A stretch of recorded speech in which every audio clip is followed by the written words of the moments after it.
Hamashiach, by the faith in Hamashiach Yahushua. For as many of you as have been baptized into Hamashiach have put on Hamashiach. There is neither Jew nor Greek, there is neither bond nor free, there is neither male nor female, for ye are all one in Hamashiach Yahushua. And if ye be Hamashiach, then are ye Abraham's seed and heirs according to the promise.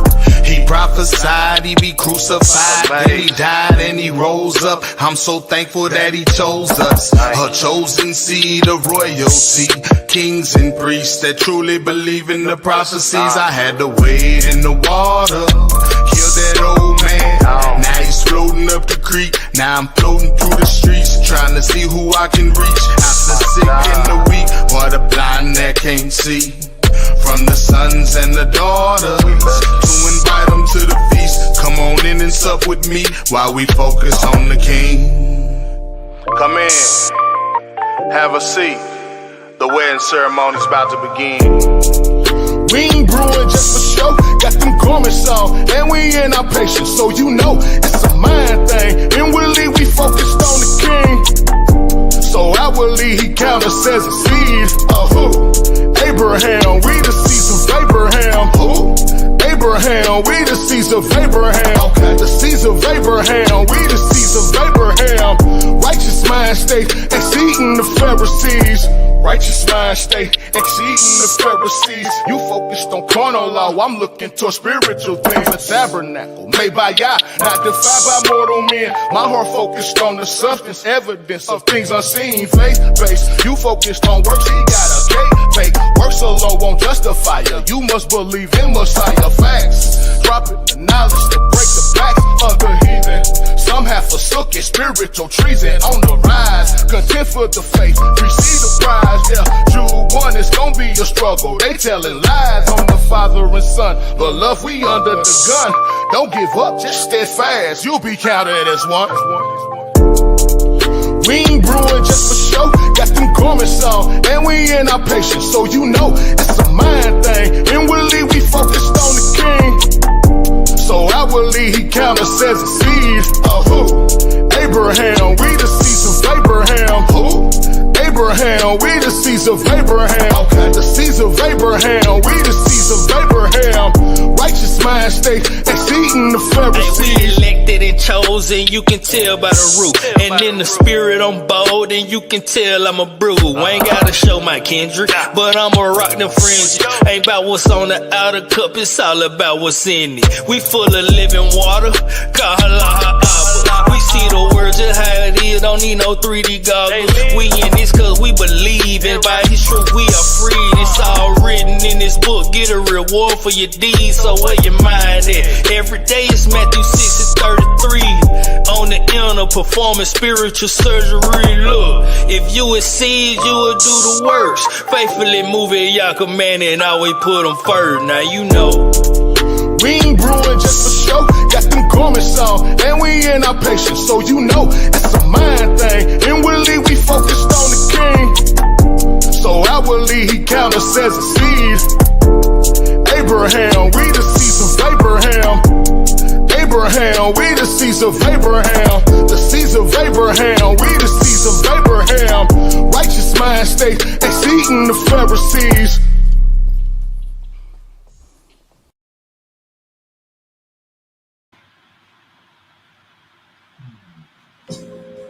Lord, you love me so much. What's your name? I just want to walk with you every day. Seek your word every day. To be in your presence all the time. I just want to walk with you, Lord. Walk with you and talk with you every day. Yeah. I just want to walk with you, Lord. Walk with you and talk with you every day.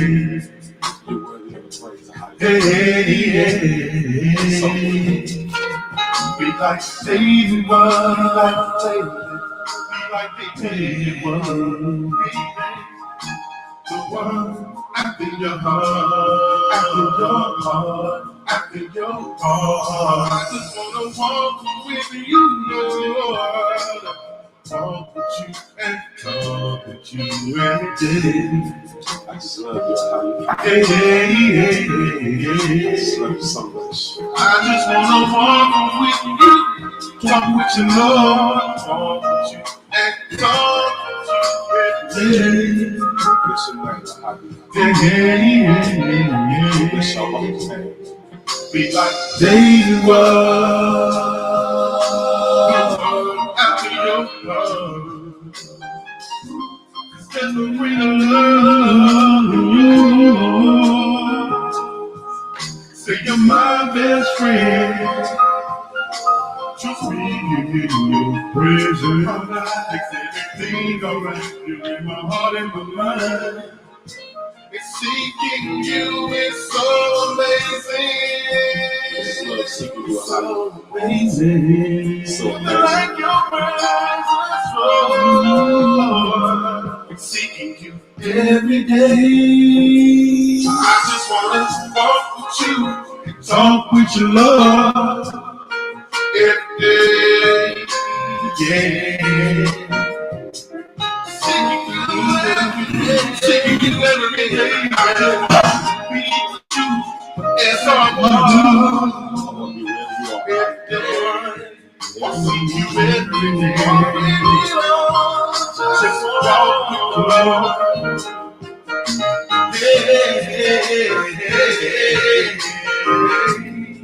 Nothing like your presence. Yeah. Said I wanna be like David was, be like David was. After your love, 'cause there's no greater love than yours. Say you're my best friend. Just be in your presence. Makes everything alright. You're in my heart and my mind. And seeking you is so amazing. So amazing. Seeking you is so amazing. So amazing. So amazing. Bless your name, my heart. Seeking you every day. I just wanna walk with you, Lord. Walk with you and talk with you every day. So want you every day. So want you. I just wanna walk with you, talk with you, Lord, every day. Yeah. Just wanna be close to you, Lord, every day. Just seeking you, Lord. Just seeking you, Lord. Yes, I want to be.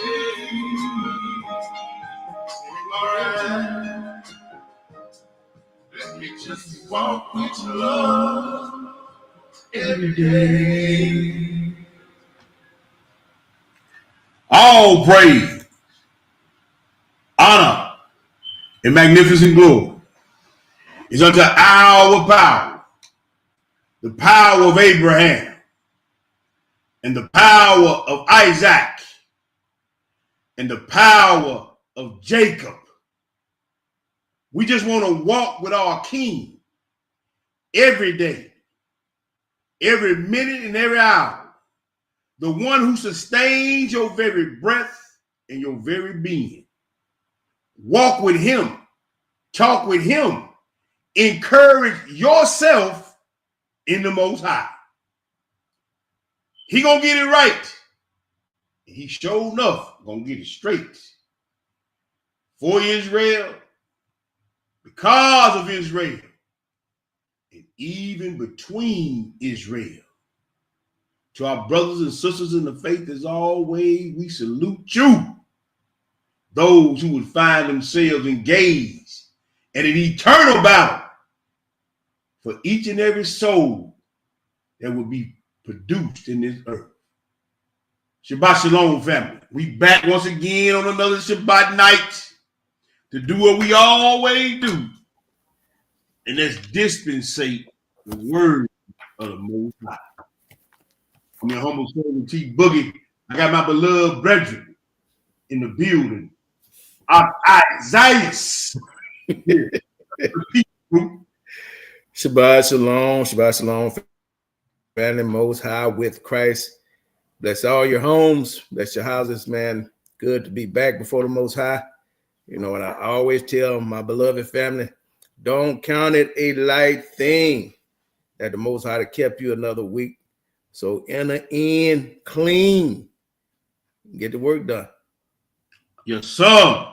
All praise. Well said, bro. Well said, bro. Sister Danita, I see you saying your comments are not coming in on the live chat. We're going to have to look and see what's going on with that.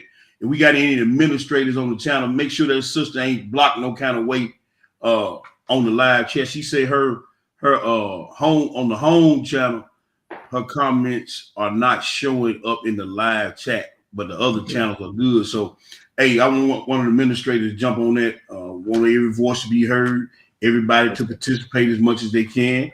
We value all opinions. We may not agree with all opinions, but we value all opinions. And just want to make sure everybody has a voice in the ministry. Yes. So with that, we're going to get into the lesson, bro. This is part 3. It's supposed to be a 4-part series, but I think the Most High lead me in a different direction. So this may be the last part. I'm going to pray on it, see what he got to say about it. But this is part 3, the universal or omnipresent laws of the Most High, part 3, the laws of mercy and judgment. What we're going to think about, we're going to talk about these laws of mercy and judgment, because there's a rule and a regulation for everything that comes out of the Most High's mouth. And as we stated before in previous parts of this series, it may not be totally written down as a law, but if it come out of his mouth, it's a law. Yes, sir. So in some of these universal and omnipresent laws that we sometimes forget about is what we've been trying to bring to the people in this series that we've been doing right here. I want to say first, I want to apologize to the brothers and sisters. We're going to be getting to law and mercy, but there was a part of the lesson that I left out on this last part. So we're going to do just a little bit of backtracking. It is well within the realms of the lesson, but it should have been right after the law of truth. I should have brought you guys the laws of logical fallacy. So we can't do all the laws of fallacy tonight because there's about 15 laws of fallacy. But what we're going to do, we're going to go do a little backtracking. We're going to do the laws of fallacy tonight. We're going to hit about 4 or 5 of different laws of fallacy. We're going to show how they line up with the script. I hear you out, bro. I hear you out, bro. So got time. I knew he was going to say that.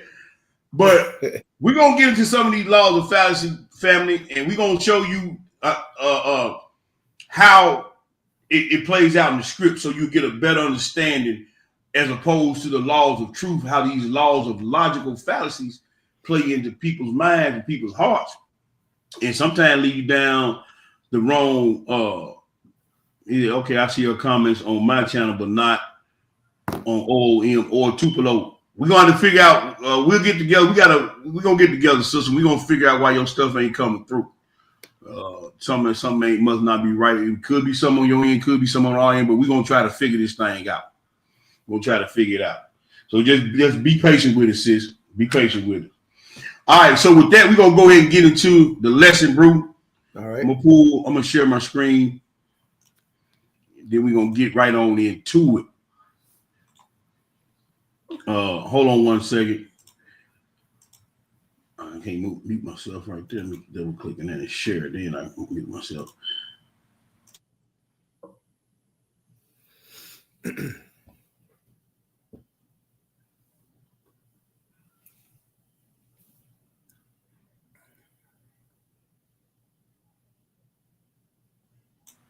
There we go. Now we're gonna get into this laws of fallacy. So the first place we're gonna be dealing with about 4 or 5 different logical fallacies. And I want y'all, when we're going through these right here, we're going through the scripts and just listen to some of the commentary that we're gonna have on it. You're gonna find yourself when you engage, especially when you talking to non-believers or people that's straddling the fence, or even when you engage in in disputes of the word with people that's quote unquote in the truth or woke people, these are some of the type of logical fallacies, even in interpersonal relationships. These are some of the type of logical fallacies that you need to be on point on, or seeing or hearing and recognizing, so you'll know what's really going on and how to attack it. All right. So that first one, the first one we're gonna go through is what they call the loaded question fallacy. And it's a loaded question fallacy is particularly effective at derailing rational debates because they are inflammatory. Mm-hmm. The recipient of the loaded question is compelled to defend themselves and may appear flustered or on the back foot. Here's an example. Says someone asks someone, have you stopped cheating on tests? And unless it has previously been established that a person indeed cheats on tests, this is a fallacy. Now we're finna go in the scriptures and show you a loaded question. A couple of loaded questions. Because see, when you answer a loaded question, you on the defense. Yes, sir. You on the defense now instead of playing offense. So now they try to bag you into a corner to make you answer something that if you answer it, it's going to prove you or what you're saying or what the scriptures are saying to be false. All right. So let's go to the first one. Let's go to Genesis chapter 3. Yep. Genesis chapter 3. And we're going to read verses 1 through 3, bro. Okay. When you get it, go ahead and feed the people. All right, family. So we had Genesis 3 and verse 1. Mm-hmm. Now the serpent was more subtle than any beast of the field which the Most High Elohim had made. Mm-hmm. And he said unto the woman, yea, hath Elohim said, you shall not eat of every tree of the garden? Okay, right there. See, that's a loaded question. That's a loaded question. And what here's this is why this is a loaded question. He already knows that she's been told what to do and what not to do. Right. And the very fact that she answers him blows her whole protection, cover, and everything. Because she was already been told what not to do, which was not touch him and not listen to him, not communicate to him. So it was a loaded question. And she fell right into the trap. And she turned around there, opened her mouth. That was a loaded question. Because the very time when you answer him, you just did what the Most High, your husband, told you not to do. Yeah.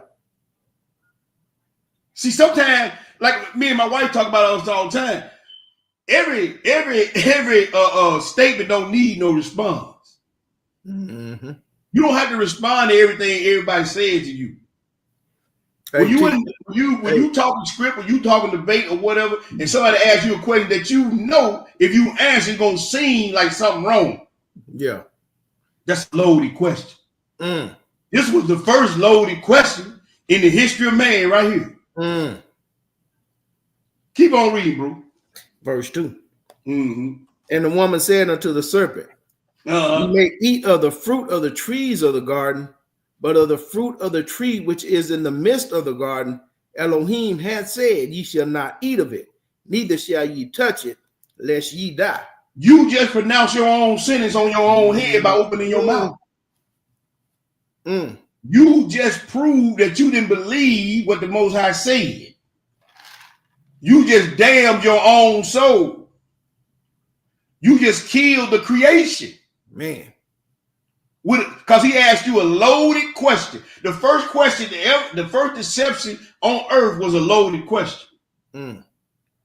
That's why I say, before you open your mouth, reason in your mind what is being asked of you or what is being said to you. First loaded question. Now let's go see another loaded question. Let's go look and see what they try to do to Yeshua. Matthew the 4, bro. Matthew the 4. Y'all get your pens and papers out. Take a lot of notes. Because this, like I said, this should have been on the last part. But I'm going to do a little backtrack because I don't want to leave nothing out. The Ruach moved on me this actually past Shabbat day and say, hey, missed something. You go back and clean that up. So that's what we're doing. We're doing a little cleanup right now. Matthew the 4, we're going to read verses 1 through 11. Hebrew, if you already got it, go ahead and feed the people. Okay, family. So Matthew 4 and verse 1. Mm-hmm. Then was Yeshua led up of the Spirit into the wilderness to be tempted of the devil. Mm-hmm. And when he had fasted 40 days and 40 nights, he was afterward and hungered. Mm-hmm. And when the tempter came to him, he said, if thou be the son of Elohim, command that these stones be made bread. Mm-hmm. But he answered and said, it is written, man should not live by bread alone. See, you see, that's another loaded question. Mm-hmm. If you be, so if you notice, Yeshua didn't answer him if he was or if he wasn't. Right. You don't answer the loaded question. You give script to what the question is trying to attack. We can't take loaded questions personally, because once you personalize it, your whole mindset, your whole thing is going to change. And then you're going to look to be, instead of defending the gospel or defending the word, you start defending yourself. Notice Yeshua never answered the question if he was who he said he was. Right. He answered the question by script by saying the fallacy was, you trying to get me to prove to you who I am. But I'm telling you, even if I ain't who you say I am, I gotta live by every word of the Most High. I just can't be turning those stones to bread just to prove you who I am. Right, right. You see the psychology that Yeshua used. Yeah. He didn't answer the question about who he was. He said, man, what you telling me to do is against the word of the Most High. Mm-hmm. You know, some of y'all brothers heard, well, if you was a man of God, I'm not even going to dignify that when asked. Right. Brian, come on now. Can we be real with each other? Yes, sir. We didn't heard that before. Don't play. So when you give loaded questions like that, you're doing the work of the devil. Instead of staying on task, staying on point. That's what you're doing. Keep reading, bro. Middle of 4. Mm-hmm. But by every word that proceeded out of the mouth of Elohim, then the devil taketh him up into the holy city and setteth him on the pinnacle of the temple. And said unto him, if thou be the son of Elohim, cast thyself down. He's still trying to get him to prove who he is. Right. He's still trying to get him to, man, I made you. See, here's the deal. He know who he is. Yeah. He made him. Matter of fact, he was the first thing that he made. He was the first angel he made out of fire. And so he still tried. He tried, because Yeshua hadn't eaten anything, because Yeshua hadn't drank anything, he's trying to catch him at his weakest physical point. Right. But the script said, yes, sir, that when he came up out that water, he saw the Spirit of God descending on him like a dove. Yeah. It said straightway he went out the water into the wheel. He was full of the Spirit. Hey, my cup runneth over. That's it. Your cup, his cup, man, thank you, bro. His cup was running over with the Ruach HaKodesh. Yes, sir. He don't have to see when you bag into a corner. The last thing you want to do is try to prove who you are through your actions and your word. Living by the truth, as far as addressing fallacy, that's not moving in the spirit. Yeah, Yeshua was moving in the spirit. He coming in here with them false accusations. And most time when people do that, they know they false accusations. They try to move the goalposts. They try to get your mind off what's really important, what's really at hand, what is your task, what is your purpose. Yeah. You understand? That's what they doing. They trying to they trying to throw you off your square. But keep reading, bro. All right. Middle of 6, family. For it is written, he shall give his angel charge concerning thee, and in their hands they shall bear thee up, lest at any time thou dash thy foot against a stone. Yes, sir. Yeshua said unto him, it is written again, thou shalt not tempt the Most High thy power. Keep reading, bro. Again, the devil taking him up into an exceeding high mountain, and showeth him all the kingdoms of the world and the glory of them, and saying unto him, all these things will I give thee, if thou wilt fall down and worship me. So here it is again.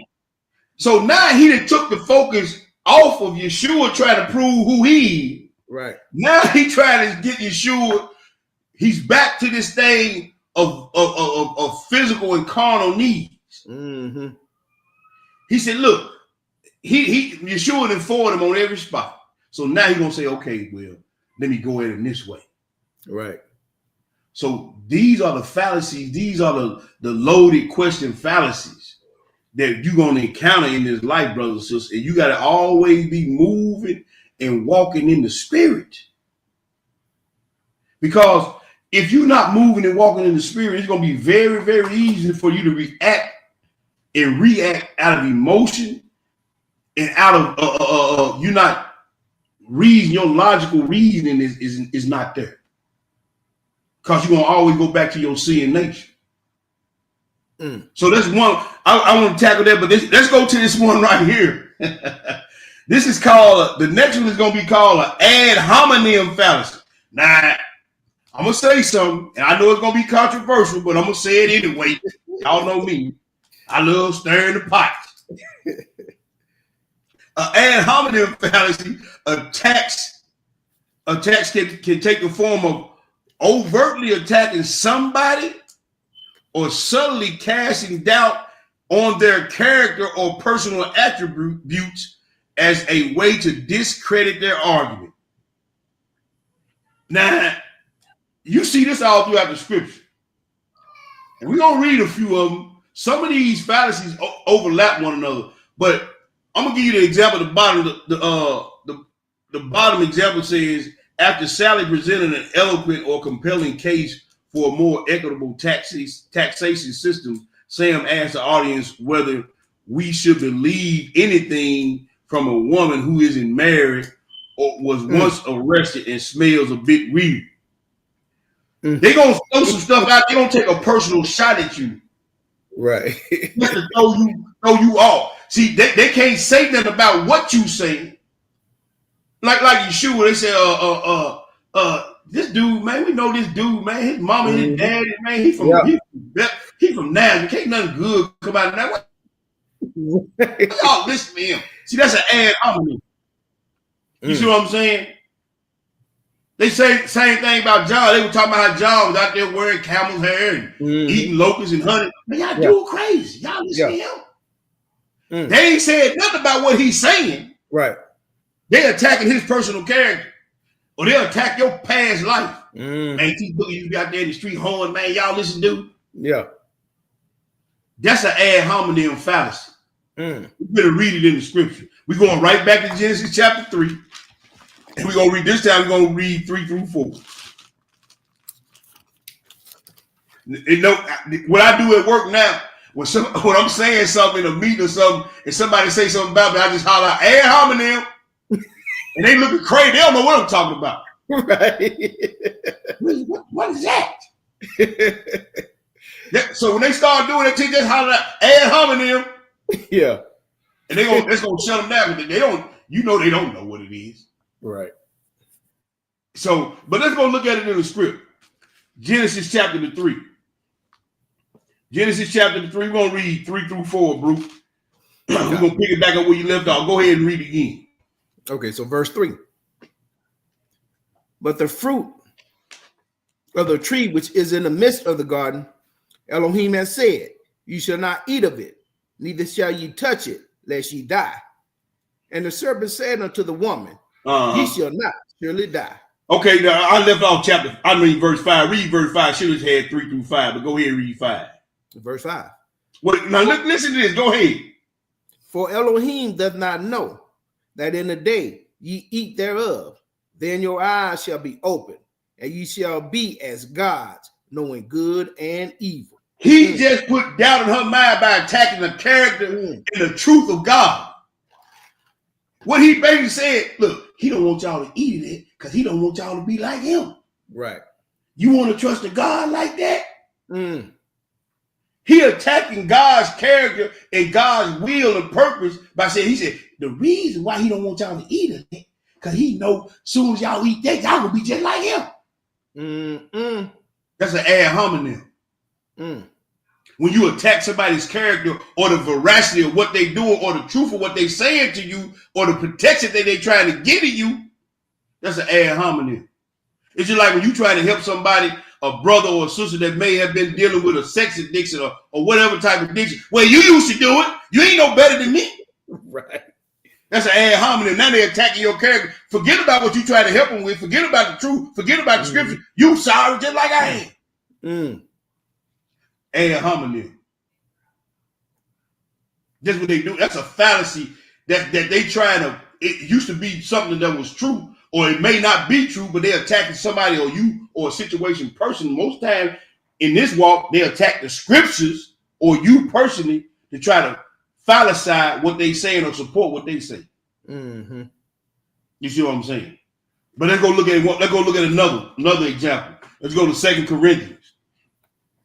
Let's go to 2 Corinthians and we go into chapter 11, bro. 1 Corinthians chapter 11. 1 Corinthians? 2 Corinthians, I'm sorry. Thank you, brother. Yes, sir. 2 Corinthians, thank you. And we're going to pick it up at verse 3. 11 and 3. And go ahead and read, bro. Okay, family. So 2 Corinthians 11 and verse 3.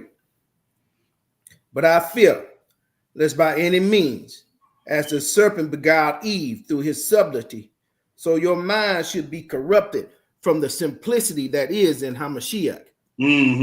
For if he that cometh preaches another Yeshua, whom we have not preached, or if ye receive another spirit which ye have not received, or another gospel which ye have not accepted, ye might well bear with him. So people wonder, and I know nephew too, if y'all seen your title of your lesson, bro, and I know keep it clean, keep it right, keep on point. I know you finna go out to Sakari. Somebody need to go after him, but I'm gonna say them first for that. Somebody need to go after him, but if you need some help, you let me know. But anyway, you're gonna always have people that's gonna be coming against what you standing on in the word of God. Now, I'm selecting my word very carefully. I didn't say what you believe. I'm saying what you standing on, what you quoting to them or read to them verbatim. We had the whole situation about the fringes and all this stuff, and they keep coming back up. I was talking to some other brews and some other stuff that keep coming up. It's just cyclical. It's going to always come up in cycles, and you get a new batch of believers in. The same old subject is going to keep coming up over and over again every time a new wave of believers come in into the different camps, the different mindsets that they come in.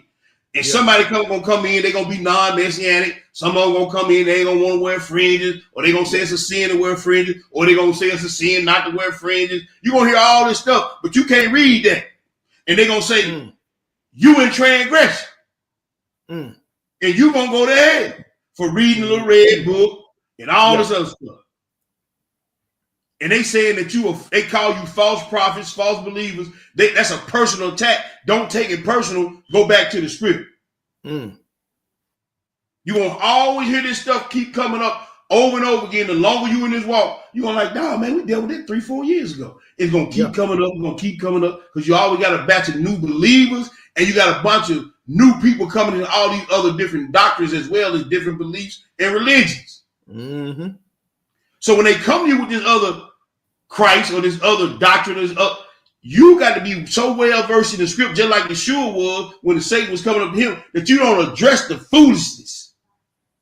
You address the issue at hand.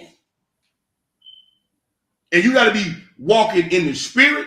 You got to have divine reasoning and divine logical thinking to catch all this stuff that they try to slip past you that gets you off your square when you in a debate, when you try to share the gospel, or you in combating with some loved one or whatever. When y'all in our you got to throw all that out the window and stay on script. And when you hear something that don't sound right, that don't line up with script, that's when you stop the conversation. Let's get back on point. Don't be trying to attack me personally. You know what I'm saying? You talking, man, I don't want to hear your breath stink. Now you mad and the whole conversation went left and ain't nothing getting resolved. You see what I'm saying? Yeah. This is what we saying. And this is how you got to handle this. But let's go to the next one. This is one that, sister, y'all gonna get mad at him because y'all know. If y'all do get mad, I'm gonna fall asleep with a smile on my face. Anecdotal fallacies. It is often much easier for people to believe someone's testimony as opposed to understanding the complex data variation across a continuum. Quantitative scientific measures are almost always more accurate than the personal perceptions and life experiences. But our inclination is to believe that which is tangible to us and or the word of someone we trust over a more abstract statistical reality. What am I talking about? We can talk about this a little bit before in the other part of this series. Your anecdotal experience don't make stuff real. Mm-hmm. Your anecdotal experience don't make stuff the truth. You know, we talk about people say that's my truth and this, that, and the third. I believe this because this happened to me this way. It's just like I say, most men, all men are dogs. Mm-hmm. Well, ain't no good man. Well, that's cause you pick bad. You understand? You pick. So I pulled up some statistics that say that 54% of the marriageable age black men in America, 54% are childless and unmarried. Mm-hmm. So how is the majority of men all dogs if 54% of all black men in this country are childless and unmarried? Once again, that's your anecdotal experience. Right. You mess with some sorry jokers. That don't mean that everybody's sorry. That means you just made some bad choices. Right. Don't get mad at me because you got 3 children by 3 different men. You made a conscious decision to give the highest honor you can give any man by giving him your womb and producing a child for him without the benefit of marriage. Now, let's just say that was a mistake. You were young, which that's not a mistake because you consciously got with that man. You consciously laid down with that man. You consciously didn't have protection when you were with that man, and you consciously let that man put his sperm inside you.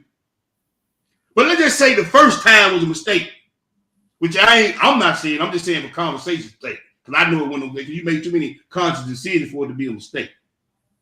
But then you turn around and did it 2 more times with 2 more different men. Now ain't no men, and men ain't sugar honey iced tea, and men is dog, and then that's your own anecdotal experience. That don't make that statistically a reality. Right. So we're gonna read about that in the script. Go to Exodus 16.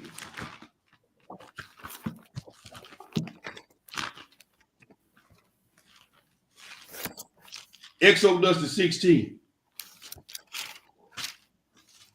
And we're going to read verses 1 through 3. Watch these sorry jokers. I'm going to show you what I'm talking about. When you get it, go ahead and feed the people. Excuse me. Okay, family. So Exodus 16 and verse 1. Mm-hmm. And they took their journey from Elim, and all the congregation of the children of Israel came unto the wilderness of Sin, which is between Elim and Sinai, on the 15th day of the 2nd month after their departing out of the land of Egypt. And the whole congregation of the children of Israel murmured against Moses and Aaron in the wilderness. And the children of Israel said unto them, would to Elohim, we have died by the hand of the Most High in the land of Egypt, when we sat by the flesh pots, and when we did eat bread to the full. Ye have brought us forth into this wilderness to kill this whole assembly with hunger. So first of all, y'all lying. Because it may, hold up, bro. You know, just like it was in the slave days back in this country, right? Right. It may have been a few Negroes, house Negroes, that was eating better than the other Negroes. Right. But you know doggone well, if you were working 7 days a week, 16, 18 hours a day making brick without no straw, you weren't eating no damn flesh pot. And you know they weren't giving you the best of nothing. That's right, brother. But it may have been a few of them that was eating a little better than the rest of them. So, man, we live good in Egypt. How you living good in Egypt? They beating your back then. Right, boy. And you was sitting around flesh pot eating meat every day. And you was in bondage and slavery. Bread to the full. Yeah, now you bread to the full. If there have been a few house Negroes, you understand what I'm saying? Servants in the house that was eating it by the flesh pots. But Israel, see, that anecdotal experience that they had, they spread that cancer, then everybody took it for real. Man, we did have it better out there. No, you didn't.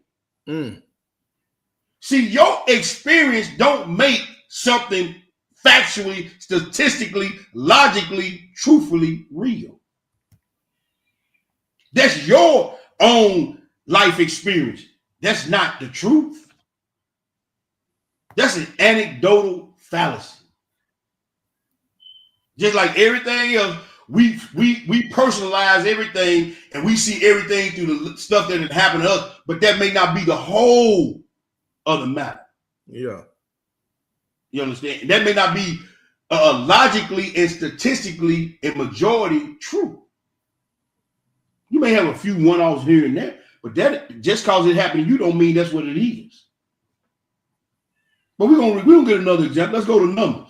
These jokers ain't through being sorry. Israel ain't gonna never through being sorry. Numbers of 16. Well, I ain't gonna say it. Numbers of 16, bro. Yes, sir. 1 through. See, we got Negroes. I got to see it. Man. We got Negroes professing to be Israelites riding around in red cars at Christmas parades. Negro riding around at Christmas parade, not 1, not 2, but 3 Christmas parades. And he said he justified by saying, well, I'm wearing my fringes to the parade. Oh my goodness, man. Nigga, you still in contradiction because the fringes say keep the commandments. Right. One of the commandments and learn how to wear the heat. Yes, sir. You can't look down at your friends and remember that.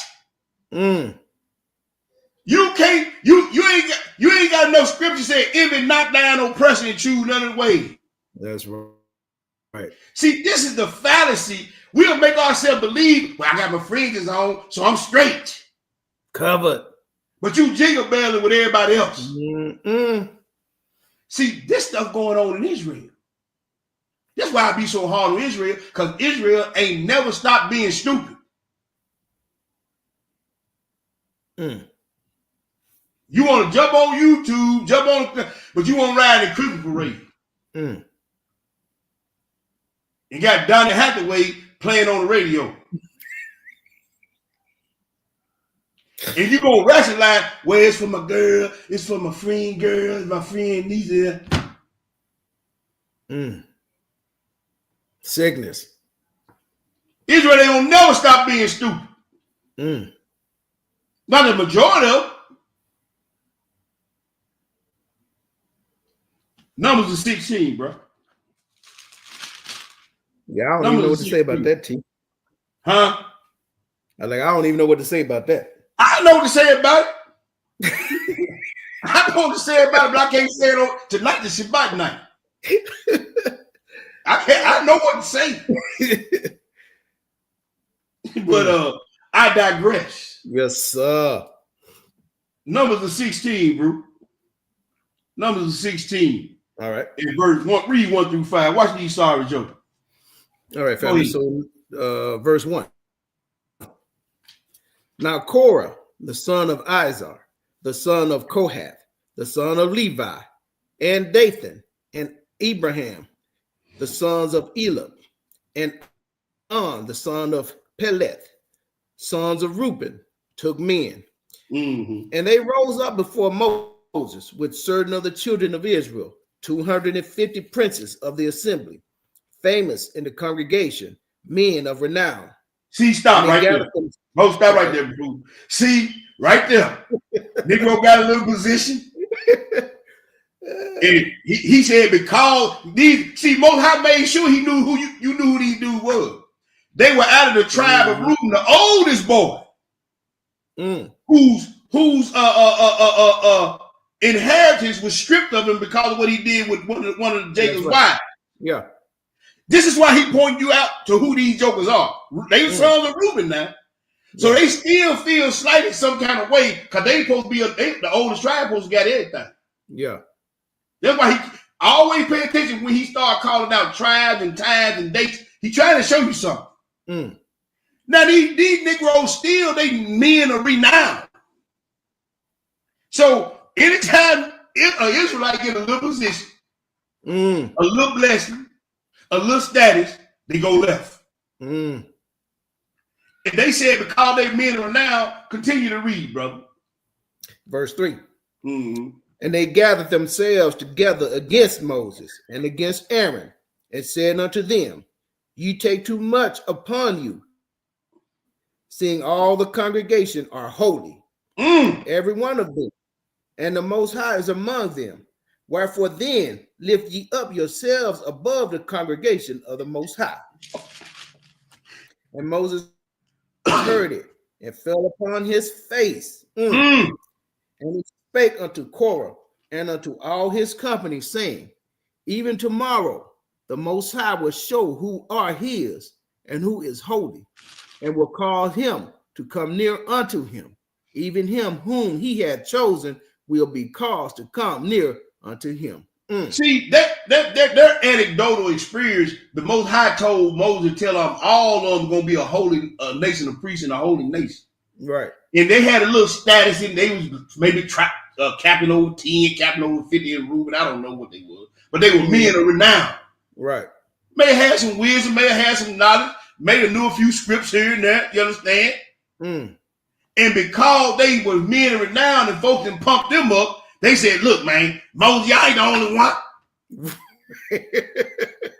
See, your own life experiences will get you caught up in some trouble, man. Now, you know the story what happened to these jokers, right? Yeah, yeah. So I want all the brothers and sisters to listen to me real careful. Don't let your life experience, because you done got a little this, a little that, or know a few scriptures here and there, and know some Hebrew words, this, that, and the other. Don't let that get you in a bad place with the Most High. Usurping authority, talking about touching the anointing. You understand? It's still a hierarchy to this thing. That's why when Moses heard, he fell on his face. Yes. He knew they were dead men. Yeah. He knew they were dead men. You see what I'm saying? And see, you let your own anecdotal experience, brother, and I'm talking to a brother in particular, because the Most High hit your top. And he done let you slide a few times here and there. We finna get into this mercy. That you think you can ride around in Christmas parade with your fringes on. Don't let your own life experience, your own anecdotal experience, because he said it. Because judgment was not executed speedily. You understand? You thought I was all together as one of you. Huh? He said, because you was neither hot nor cold, I'm going to spew you out of my mouth. The last thing anybody in this world want to be is spewed out of the Most High mouth. Yes. You forgotten about. He ain't got you on a docket to work evil, and he ain't got you on a docket to work good. You just forgot about. Languishing. It's over. It's over. So you might want to take them fringes off. You hear me? Bag that red car in the garage and sit your ass down.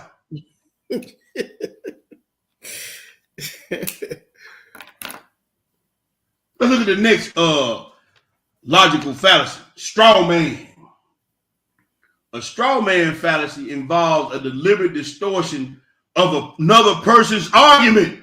You know, they've been into it with somebody, y'all having a conversation, debate, arguing, whatever, and they take, you will say pink, and they say, well, you said it was red. No, I didn't. How did you hear me say pink? I never said pink. Right. But pink is a division of red, so I'm thinking you said, no, but see, now, you straw man to me now, see. Well, you said Yeshua HaMashiach, he is God. I say you part of the Godhead, man. Right. This is called straw man. Straw man fallacy involves deliberate distortion of another person's argument by oversimplifying, redirecting it, or exaggerating it. The other party creates an easy to refute argument and then attacks it. You ain't never said nothing, but they saying you said it, and then they go attack what you ain't saying. Called moving the goalpost and moving the target. Yeah. The example is after Will said that we should put more money into healthcare and education, Warren responded by saying that it was a surprise that we hates our country so much that he wants to leave it defensive by cutting military spending. Never said that. You took that and ran with it and straw manning me and saying, "Oh, you know, well, he really hate the country." Yeah. This is called a straw man fallacy. Let's go read it in the scripture. Now, this right here would have made me jump off the bed on this one. Jeremiah 44. Jeremiah 44.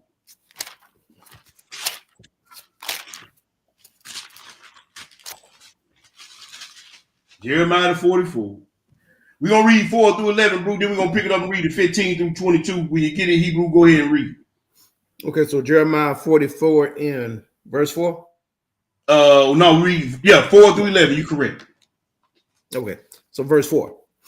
Howbeit, I send unto you all my servants, the prophets, rising early and sending them, saying, oh, do not this abominable thing that I hate.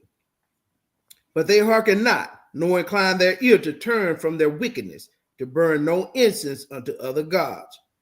Wherefore my fury and my anger was poured forth, and was kindled in the cities of Judah and in the streets of Jerusalem, and they are wasted and desolate as at this day. Yes, sir. Go ahead. Therefore now, thus saith the Most High, the power of hosts, the Elohim of Israel, wherefore commit ye this great evil against your souls, to cut off from you man and woman, child and suckling out of Judah, to leave you none to remain. And this is what I had him read this because this was some of the things we went over in the previous part of the series. And I'm talking to the leaders, the elders, and the men. Again, when you don't walk in your divine purpose, everybody around you suffers. When you're a leader, when you're a teacher, when you're an elder, when you're supposed to be a husband and a father, and you don't walk in your divine purpose, everybody around you, including you, your wife, your children, the ministry, everybody suffers. You cannot let anything or anybody get you out of your divine purpose. And like I told you before, if you truly want to be free in this walk, if you truly want to be operating by the Ruach HaKodesh, he made it real simple and real plain. The truth shall make thee free, or the truth shall set thee free. Yeah. Just be truthful. You may not see the immediate benefit of it. You may not get the promotion when you tell people you don't celebrate pagan days, or you don't go to the company party. You understand? You may not.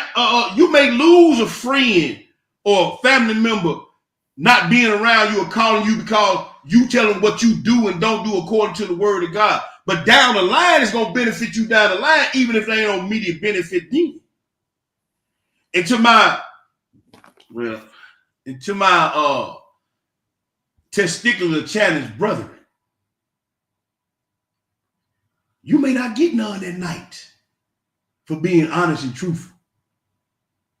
But you're going to mortgage your walk your authority and your purpose for a little shot? Huh? You know they'll do it, T. Yeah, I know they do. They still do it. Yes. Just be truthful and honest. Sir.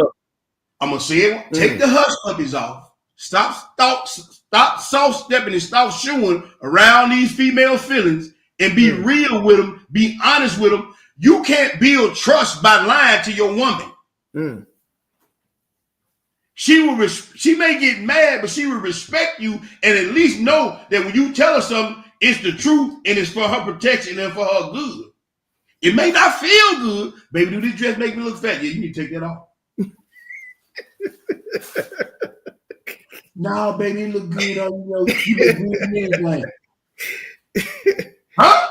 Yes, sir, man.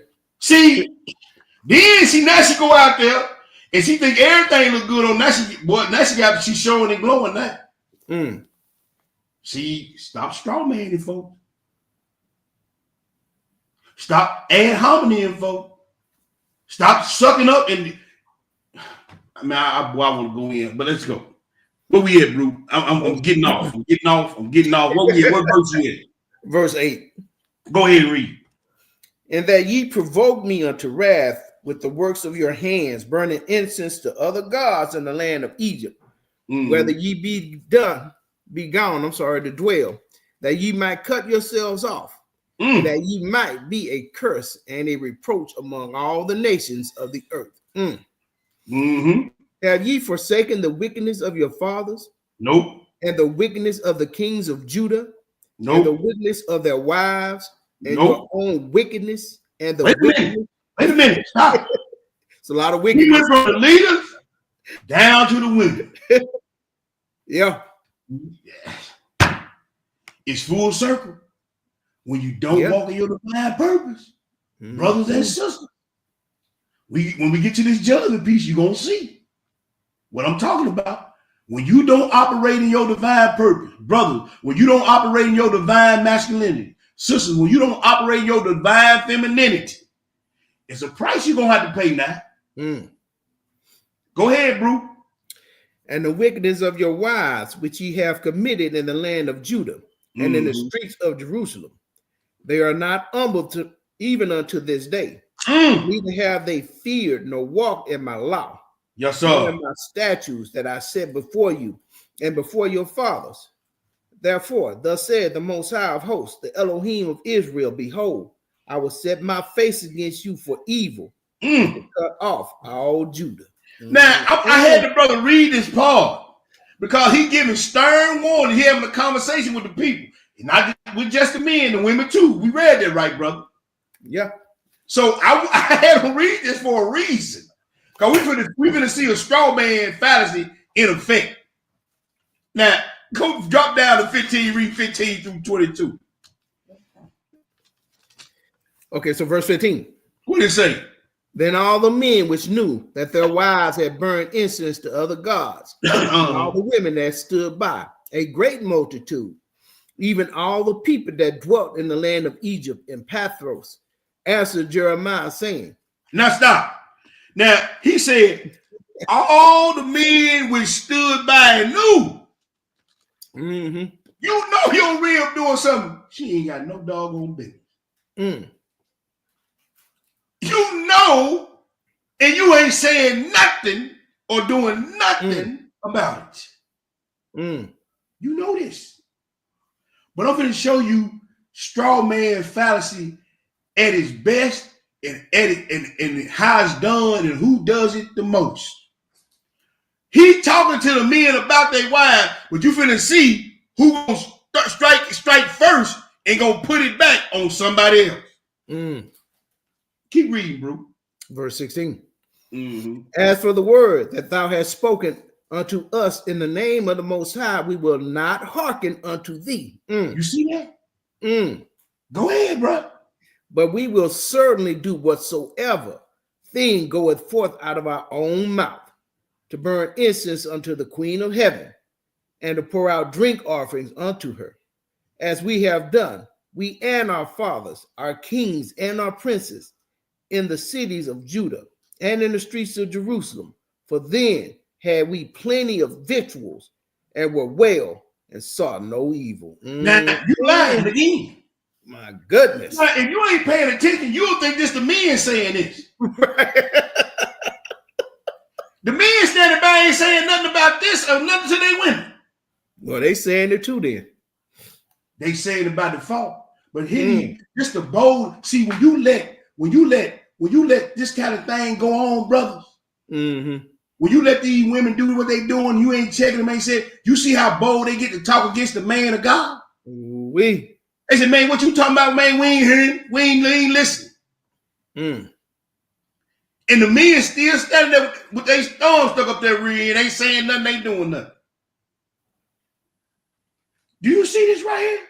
I see it, bro. But they still ain't through. Now they talking, but look, they finna throw their men under the bus. They finna redirect and say, well, they didn't say nothing. But you just told the man of God that we ain't gonna listen to what you say. Right. But see, brother, when you don't operate your divine purpose, not only they gonna buck your authority, they gonna buck the authority of God, the other authority that God set in place over you. Mm-hmm. Keep reading, bro. Verse 18. Mm-hmm. But since we left off to burn incense to the Queen of Heaven and to pour out our drink offerings unto her, we have wanted all things and have been consumed by the sword and by the famine. And when we burned incense to the Queen of Heaven and poured out drink offerings unto her, did we make her cakes to worship her and pour out drink offerings unto her without our men? Did we do all this stuff without our men? They just redirected the whole conversation. They just redirected what they were doing and said, but we didn't do it without our men. They just straw man the men.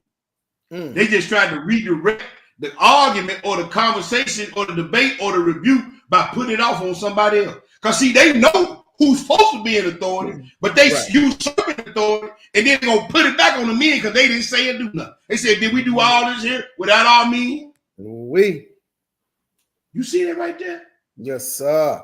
That's a logical fallacy that you can get away with what you want to get away with and then put it on somebody else. Did we do all this without our men? We ain't gonna do nothing you saying, because when we were baking cakes and Merry Christmas and Holly Jolly and baking cakes to the Queen of Heaven, we did, but we didn't do it without them not knowing we did. Oh, wrecking the whole thing. But go ahead, bro. Finish that out. Verse 20. And Jeremiah said unto all the people, to the men and to the women, and to all the people which had given him that answer, saying, the incense that ye burn in the cities of Judah and in the streets of Jerusalem, ye and your fathers, your kings and your princes, and the people of the land, did not the Most High remember them, and it came it not into his mind. So that the Most High, nephew, hold on, bro. Nephew, Stephen, that's we in Jeremiah 44. We reading verses 1 through 11. She'll be on the screen, Hebrew, but we in Jeremiah right now. Yeah.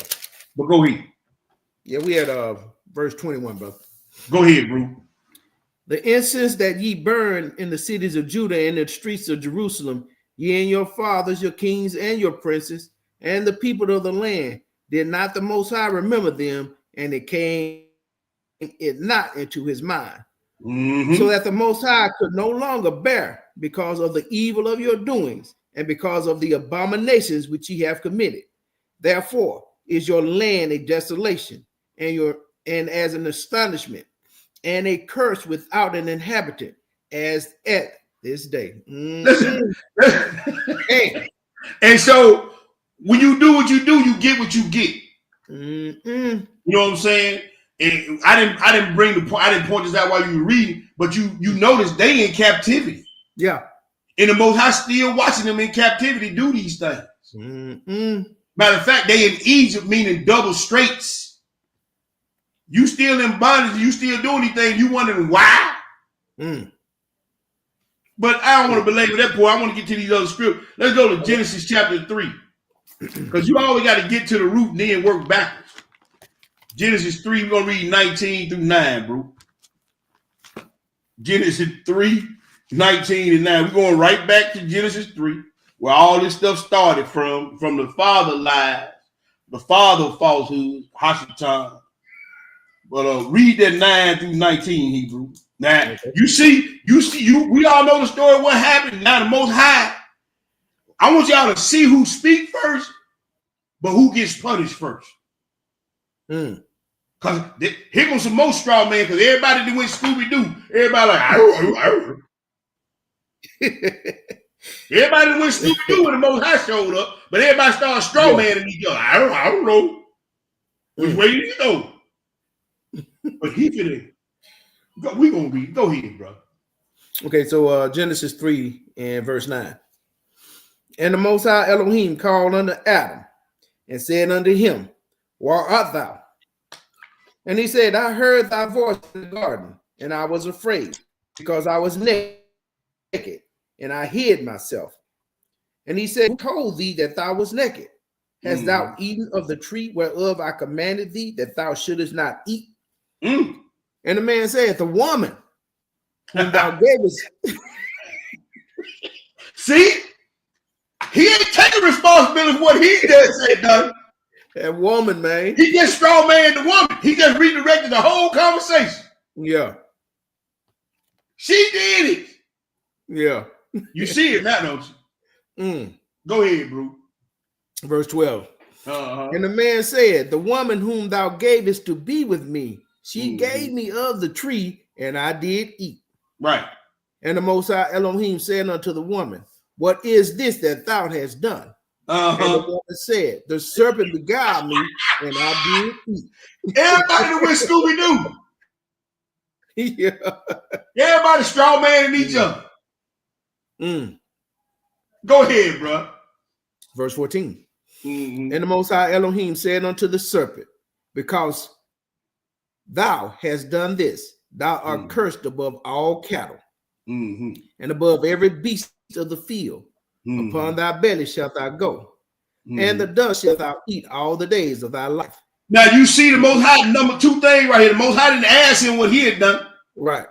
But he went to the root of the problem, and now he's going to work his way back to one who had authority to resolve or stop the issue. He's going to deal with the issue, but now he's going to work his way backwards to the one who had the authority to stop it. He started with the problem, the serpent, right? Yeah. Yeah. Now, who are you going to get second? Keep reading. Verse 15. And I will put enmity between thee and the woman, and between thy seed and her seed. It shall bruise thy head, and thou shalt bruise his heel. Unto the woman he said, I will greatly multiply thy sorrow and thy conception. In sorrow shalt thou bring forth children. And thy desire shall be to thy husband, and he shall rule over thee. So the woman is the pivot point. She is the pivot point. So he working his way back from the problem to the one who facilitated the problem. Right. Then he gonna end up with the one who had the power to stop the problem.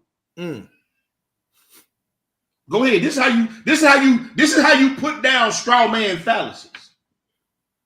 Verse 17. Go ahead, bro. And unto Adam, he said, because thou hast hearkened unto the voice of thy wife, and hast eaten of the tree of which I commanded thee, saying, thou shalt not eat of it. Cursed is the ground for thy sake. In sorrow shalt thou eat of it all the days of thy life.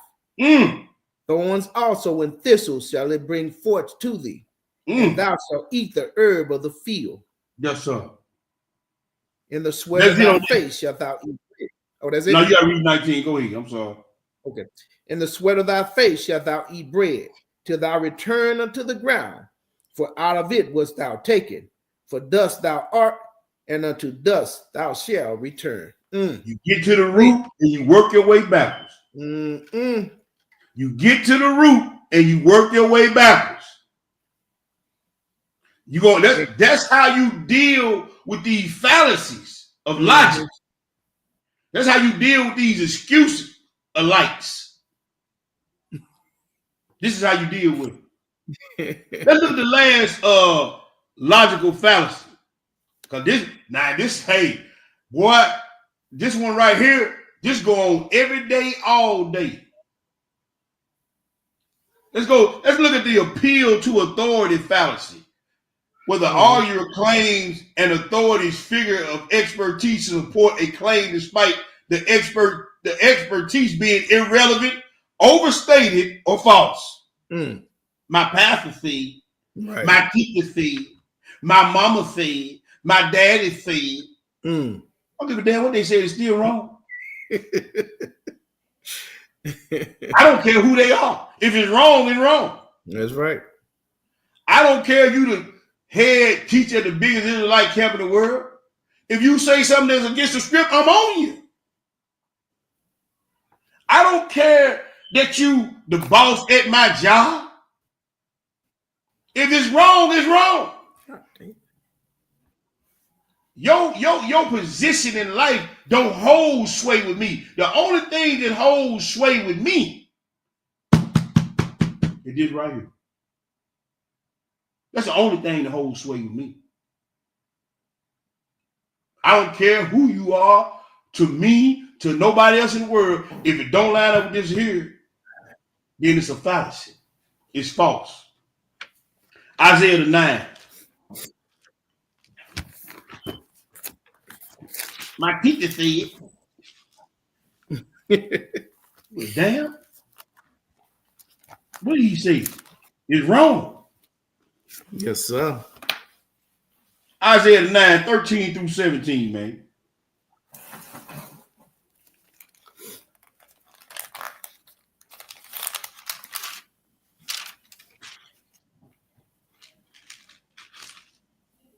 If you got it, Brew, go ahead and feed the people. All right, family. So we had Isaiah 9 and verse 13.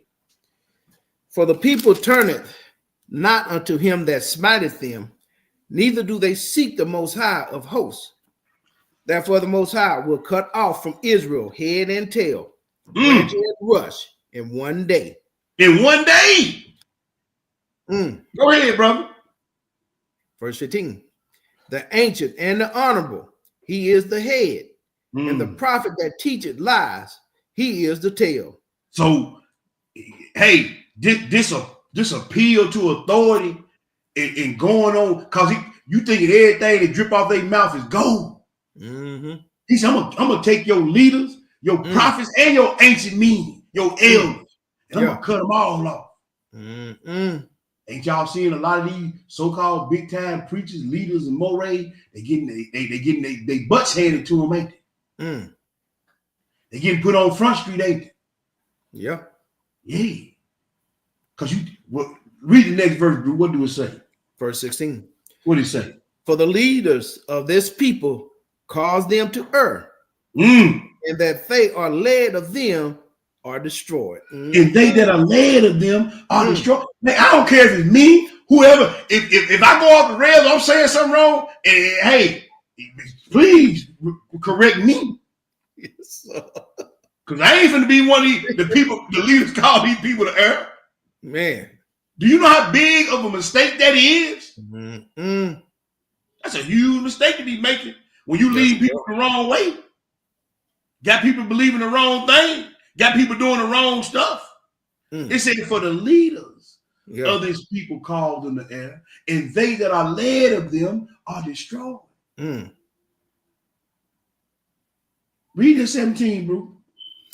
Verse 17. Therefore, the Most High shall have no joy in their young men, and shall have mercy on their fatherless and widows. Man, for everyone is an hypocrite and an evildoer, and every mouth speaketh folly. For all this, his anger is not turned away, but his hand is stretched out still. And see, me and my reel was talking about the young lady. I said, hey, man, the Most High ain't got no sympathy on her. He ain't got no sympathy. He don't, when you do what you do, you get what you get, but his hand is still stretched out. Yeah.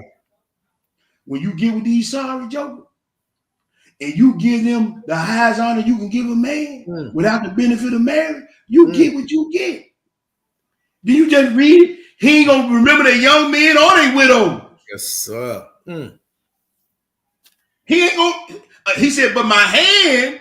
Now you want to make a 180-degree turn, but they ain't saying you still gonna have to go through what you go through for the decisions that you make. Yeah. Just because you turn 180 degrees, start following Most High, they don't get you. That's not a get out of jail free card. That's right. Huh? Hey, they say, lest man put forth his hand and take of the tree of life. Come on, you got some work to do, man. You got work to do. Yeah. You did that. You did that.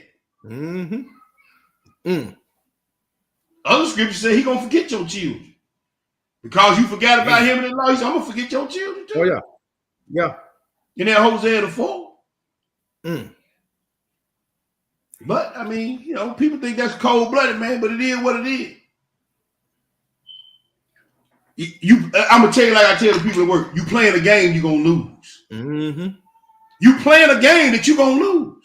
Regardless of your education, where you stand at, how much money you make, this, that, and the third, how fine your body is, how big, broad your shoulders are, what kind of car, you playing a game that you're gonna lose. That's simple and plain. Yeah. Go to the next one. Mark 7, bro. Mark 7. Mark 7. Okay. And we're going to read verses 1 through 9, Hebrew.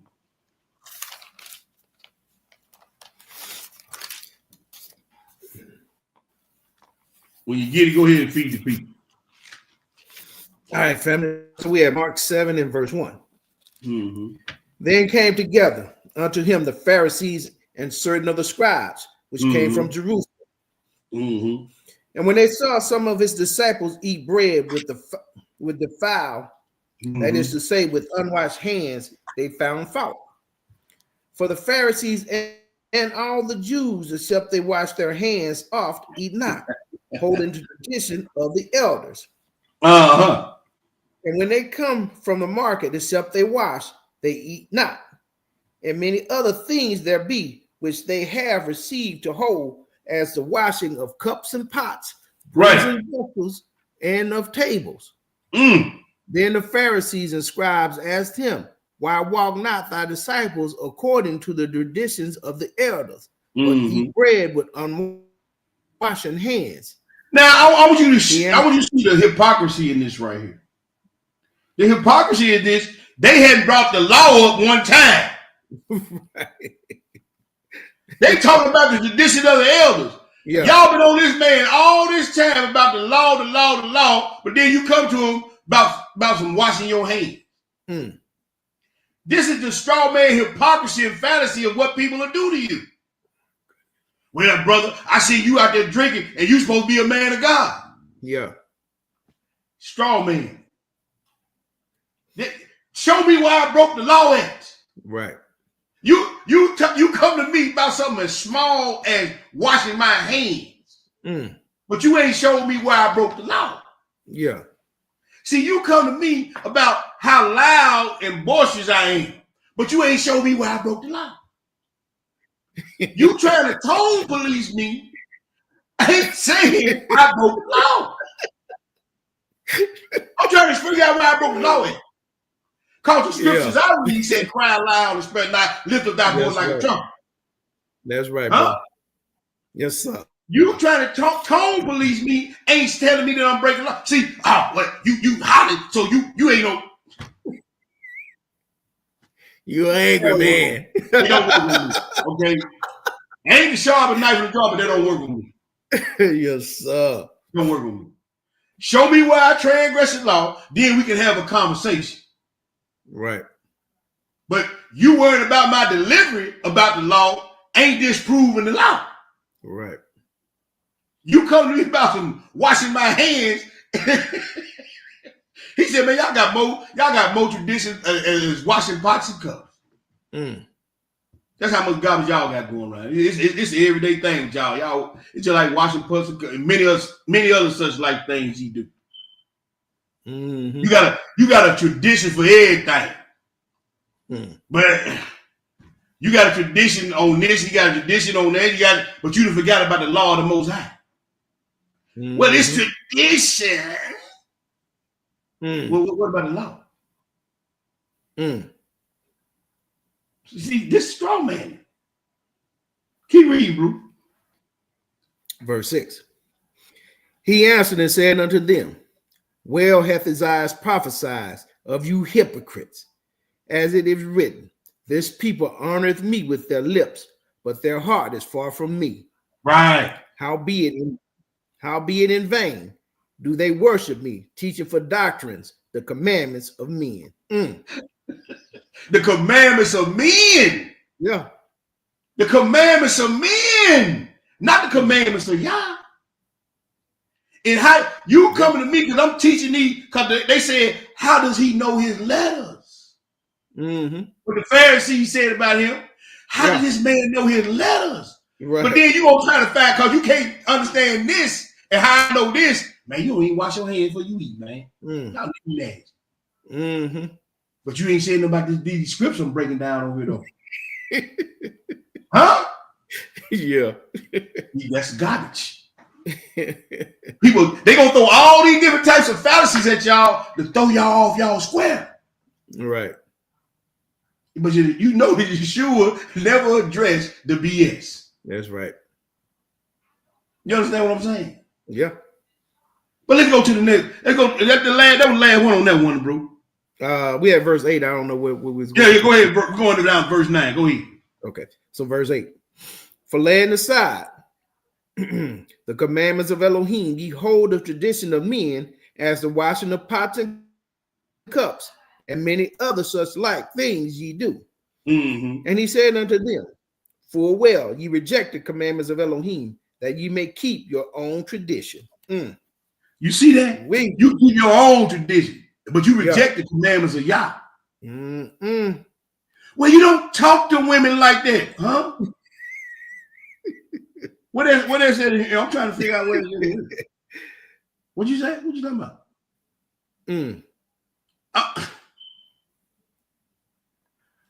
Boy, don't give me. Boy, let me be quiet. and y'all forgive me because a lot of the conversations I have during the week, you understand, kind of spill over to the Shabbat day. Stuff that I've been talking to folks about and listening to and hearing folks walking my man, what about this? A lot of that stuff be spilling over. But then too, I know it's still happening in Israel too, because Israel just ain't gonna do right. But y'all forgive you, brother.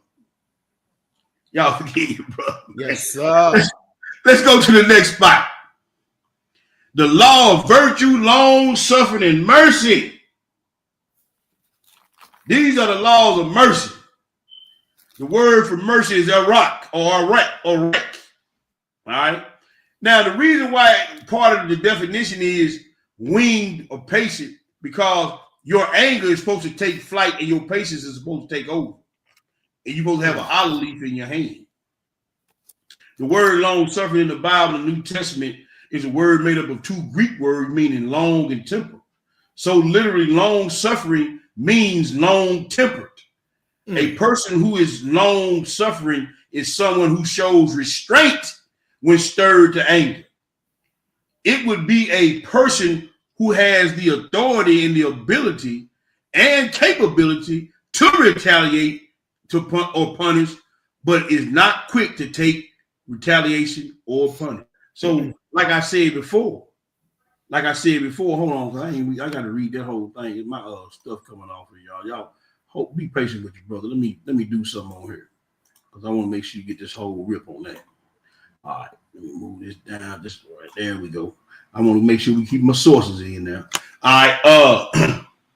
So like I said before, every man, especially a man of substance, has to have an air or the capability or possibility of being dangerous. Just like our master Yeshua and our father, the Elohim, their promises of punishment would not be valid or taken seriously by some if they weren't able to impose them. Yeah. You ain't cut a little butt here and there. Yeah, you see, so you telling folks to try to get folks in line, and they know you're a weak back. They don't hold no weight with them. They don't hold no sway with them. Man, let's talk. He selling wolf tickets like they used to say. Yeah, his gun full of blanks. Yeah. One of my favorite, and I hate to use the word interpretation, but this is what it is because I read a lot of different interpretations of script just so I can get a kind of background or something. One of my, I won't say my favorite interpretation of the Beatitudes, but it says, "Blessed are the meek, for they should inherit the earth." Right. Mm-hmm. One of the interpretations you read in some of these versions said, "Blessed are those who have swords and know how to use them, but keep them sheathed." Mm. It's just like a person who learns martial arts. Right. He just go around whooping everybody. He don't go around just kicking Joe with teeth in because he know how. Right. You know, one of the things I saw on TV was this dude arguing with this white dude at a football game, right? And the white dude was just spitting all in his face while he was talking, was hollering, screaming about what he gonna do. And the white dude just standing looking at him smiling. Well, it flips over and find out that the white dude is a championship MMA fighter. He could have took dude apart if he wanted to. Right.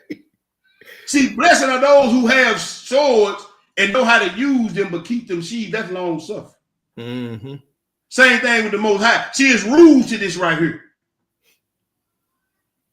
I can kill you if I want to, but I'm trying to give you time to repent. Yes, sir. The scripture even go on in Revelation. He gave her space. He gave her space to repent, but she repented not. That's right. That was old Jezebel. So he said, "Now I'm gonna throw you into a bed with her and her children." See, you got to be able to activate and be capable to follow through on that which you have said and that which you have put somebody under. You understand what I'm saying? Because if that threat ain't there, if that possibility ain't there, your words hold no weight. That's a long. You can't be long suffering if you ain't gonna do nothing. You just weak.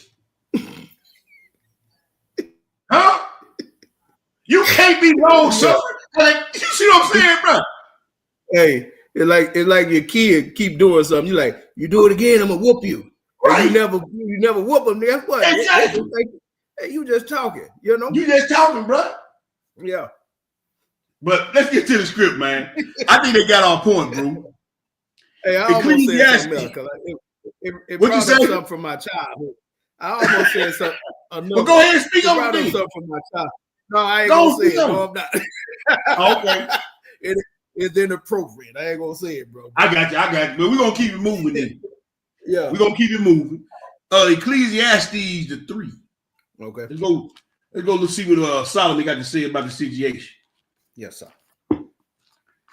Ecclesiastes the 3. We're gonna read verses 1 through 8, Hebrew. 1 through 8? Yes, sir. When you get it, go ahead and feed the people. All right. Verse 1, family. To everything there is a season. Yes, sir. And a time to every purpose under the heaven. A time to be born and a time to die. A time to plant and a time to pluck up that which is planted. A time to kill and a time to heal. See, long suffering. Yeah. It's gonna come a time when the hammer gonna have to be dropped on somebody. Yes, sir. But then there's also a time when you withhold dropping the hammer. But you got to have the capability and the authority to drop the hammer. Yes, sir. Huh? Yeah. See, can I say something, bro? Yes, sir. I'm gonna deal with the brothers first, then I'm gonna deal with the sisters. See, most men today, I'm gonna say it that way. Now, I already know what's up, but that ain't me. I ain't talking to you, nigga. Most men want to have the perks of a woman. They want to have the authority of a man and the responsibility of a child. Most women want the authority of a man, the responsibility of a child, but want to have the perks of being a woman. When it best suit either party. All out of line. It's see, you only want stuff when it suits you. You don't want to be a man in authority and make a decision or make a hard decision when it's the right thing to do. You just want to when it benefits you and benefits your ego. You don't want to be a woman under submission until it look good. Right. See, that's why he put in there, who can find a virtuous woman? They ain't easy to find. That's right. But I guarantee you, if I had every last one of these women around here, so-called, yeah, I'm a virtuous woman, you a damn lie.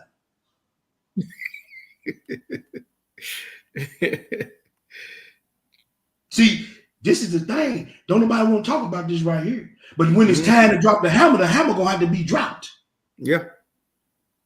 But you can't drop the hammer if you ain't got the capability or the ability to drop the hammer. You ain't got no hammer in your hand. I'm gonna drop the hammer in your hand empty.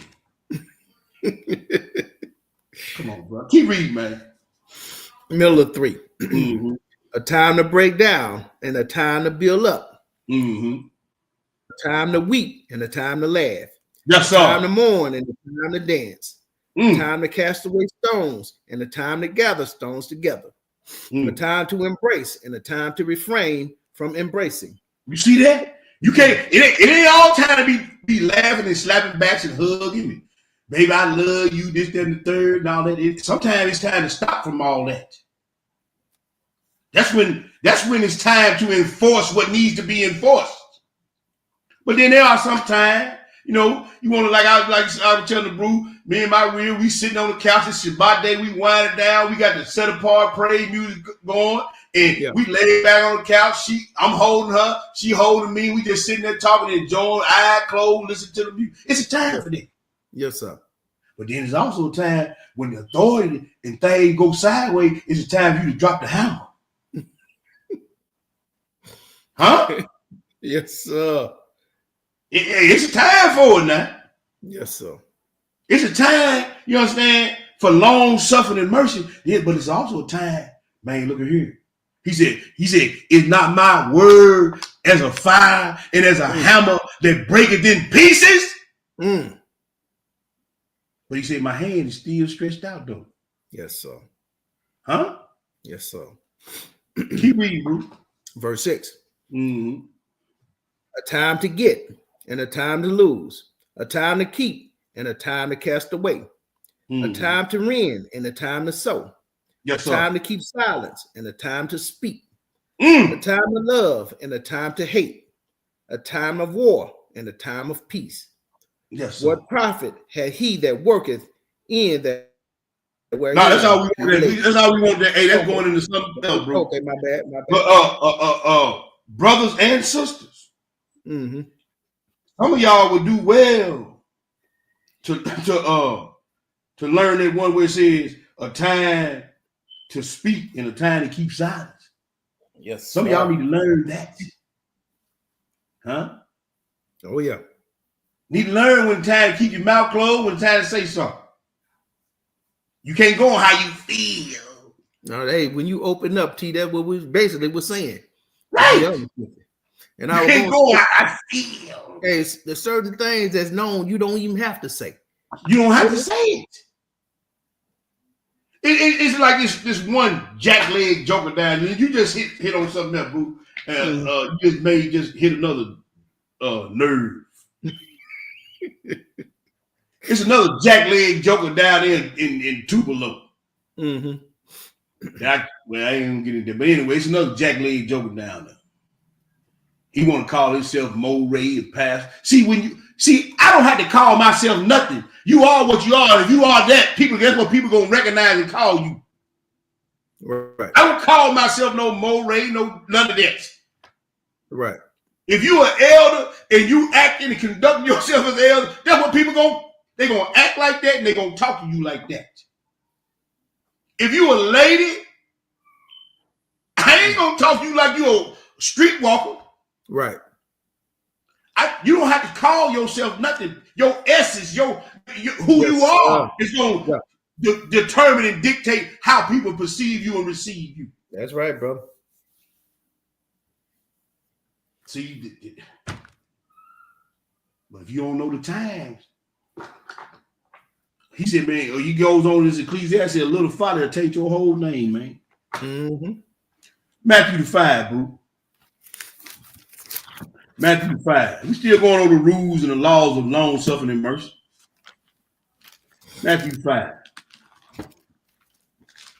Matthew 5. We're going to read verse 7, then we're going to skip all the way down and read 21 through 22, Hebrew. When you get it, go ahead and feed the people. Okay, so Matthew 5, family, in verse 7. Blessed are the merciful, for they shall obtain mercy. For they should do what? Obtain mercy.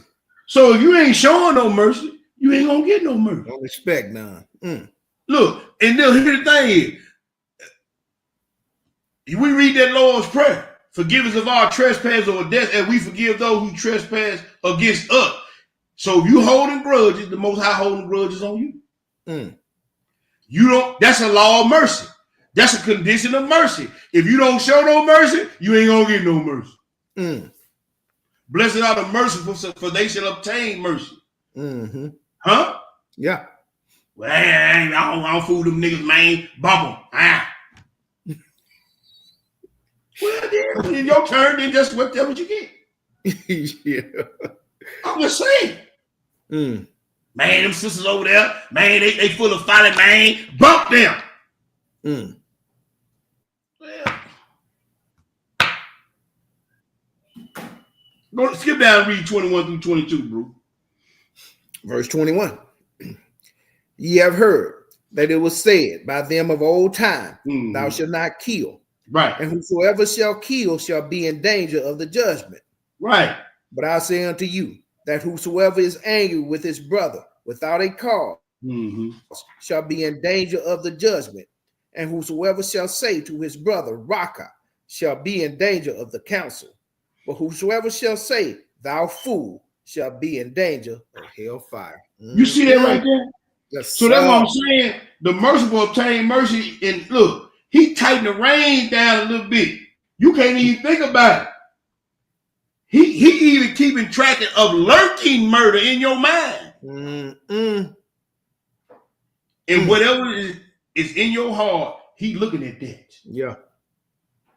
See, hey, look, he even marked the degrees of murderous guilt. He even marked the degree. You had one type of murder was this, another type of murder was this, another type of murder, you in danger of hellfire. So it's different degrees of mercy. Yeah. It's different. You see that right there, bro? Yes, sir. Man, the Most High showing us a lot of stuff in here now. I hope you got your pens and your paper down taking notes. Because there's some everyday stuff to get us now. Yeah. Luke the 22, bro. Luke the 22. And we're going to read 33 through 36. Luke 300,000 gates of mercy, T Boogie. Man, come on. What you saying? 300,000 gates of mercy, man. I mean, 300,000 gates of mercy. 300,000 gates of love. Yes, 300,000 gates of Torah. You hear me? Yeah. Man, y'all better be writing some of this stuff down. And during the week, man, marinate and meditate on this right here. Because there's some everyday stuff, man. Get caught up in that. And then as soon as you do it, the Ruach HaKodesh brings something back to your mind. You're like, oh, yeah, man, now you got to go repent. Luke the 22, started at verse 33, bro. Read that 33 through 37. What do it say? Okay, so verse 33. And he said unto him, Master, I am ready to go with thee, both into prison and to death. And he said, I tell thee, Peter, the cock shall not crow this day before thou shalt thrice deny that thou knowest me. And he said unto them, when I sent you without purse and scrips and shoes, lack ye anything? And they said nothing. Then said he unto them, but now he that hath a purse, let him take it, and likewise his scrip.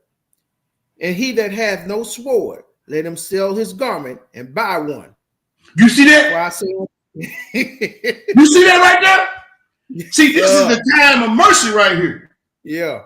He said, but it's gonna come a time when you're gonna have a provision bag. Yeah. And you're gonna have you're gonna have a provision bag, and then you're gonna have a script or a purse. He said, you want to go sell that and go get you a soul. Mm-hmm. See, you can run around here talking about we finna take the kingdom back, like like General Hall Belly up there in New York got jokers jumping over garbage can. They got 5 bullets between them. Yeah. They finna go to war. Oh, brother, this is a time of mercy right here. It ain't time for Yeshua to come back and take down these kingdoms. That's right, brother. You understand what I'm saying?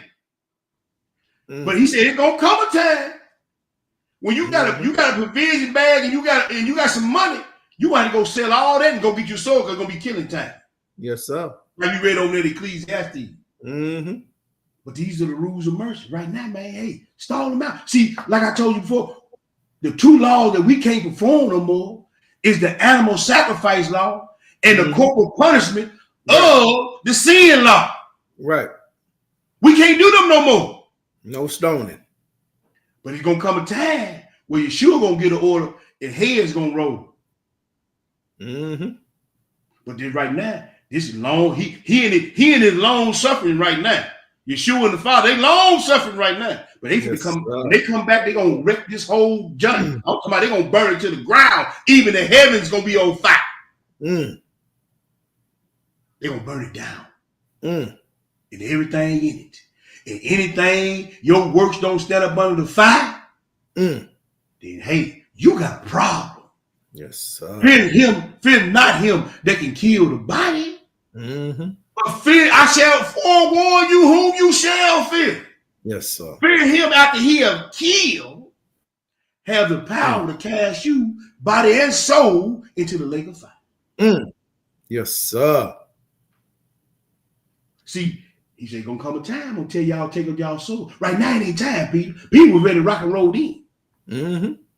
He said, man, I'm ready to die for you, man.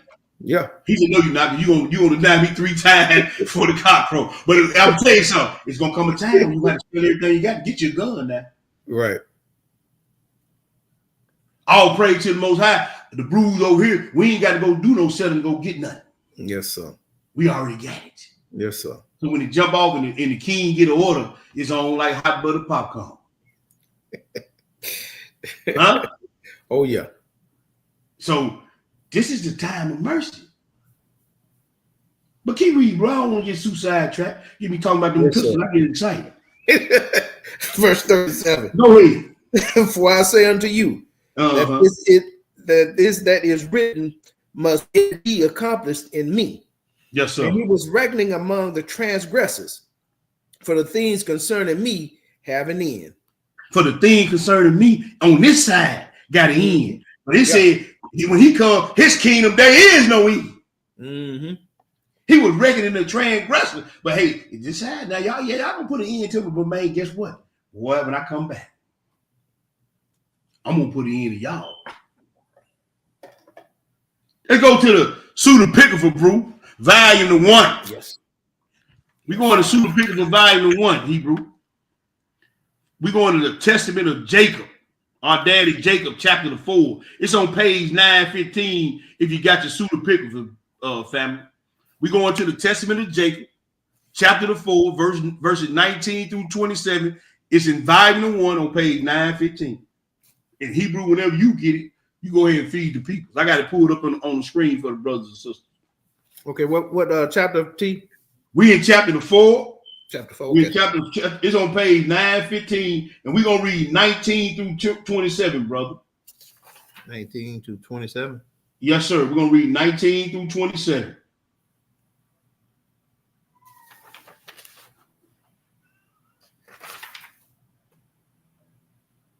You don't start at 19 T. Yeah, dude.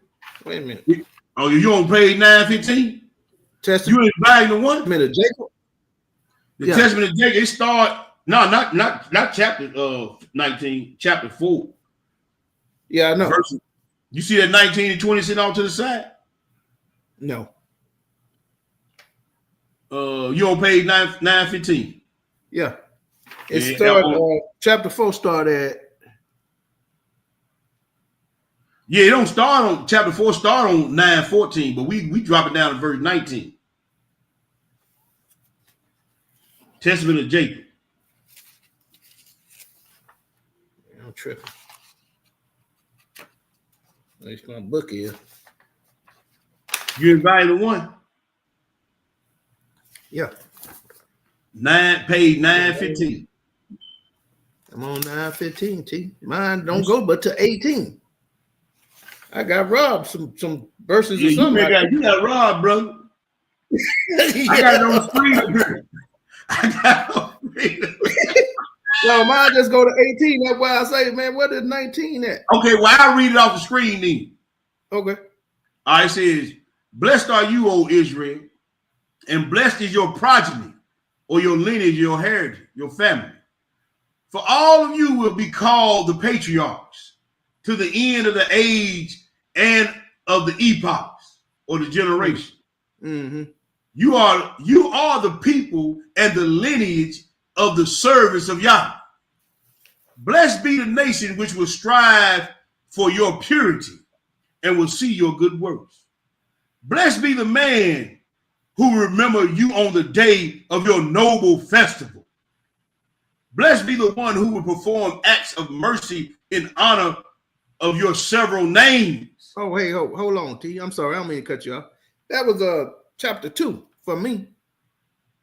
No, we in chapter 4. That's in chapter 2. Well, yeah.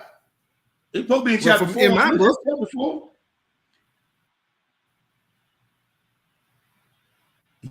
Okay. I mean, you want me to pick it up? Yeah, go and pick it up. Okay, so you have blessed be the nation which you pick it up right there. Okay, blessed be the nation which will strive for your purity and will see your good works. Blessed be the man who will remember you on the day of your noble festival. Blessed be the one who will perform acts of mercy in honor of your several names and will give someone a cup of water to drink. See, it's blessings in mercy. Yeah. That's the whole reason why I put this in here. That's why I be telling folks, man, y'all need to be running to these arms. Yes, sir. It's blessings in mercy. Yes, sir. You see all the blessings that he's saying, the ones that supposed to be serving. See, how you gonna be a servant? You sitting around your hands, knees every time the arm deed going on. Mm-mm. Now, I ain't saying you can't. That's the only time you can do arm deed, but I'm just saying.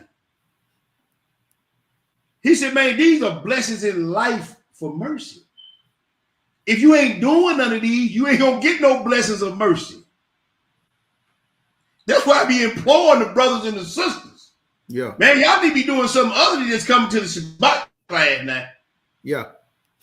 I ain't saying y'all ain't doing it. I'm saying, but you know what you're supposed to be doing when the Ruach, he give you unction. I'm gonna put it that way. Let me say it like that.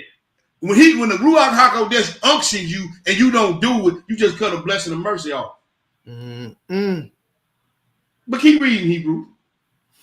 Okay. Or will come with an offering to the sanctuary, or will take in strangers, or visit the sick and console their children, or will clothe a naked one in honor of your several names. Yes, sir. Such a one shall neither lack any good things of this world, nor life everlasting in the world to come. See, some of y'all need to be running. I'm just saying that. Yes, sir. Brother, brothers and sisters, look at what he's telling y'all. If you do these things, the mercy that he gonna give you when it's your time of need, you ain't gonna lack nothing. Yes.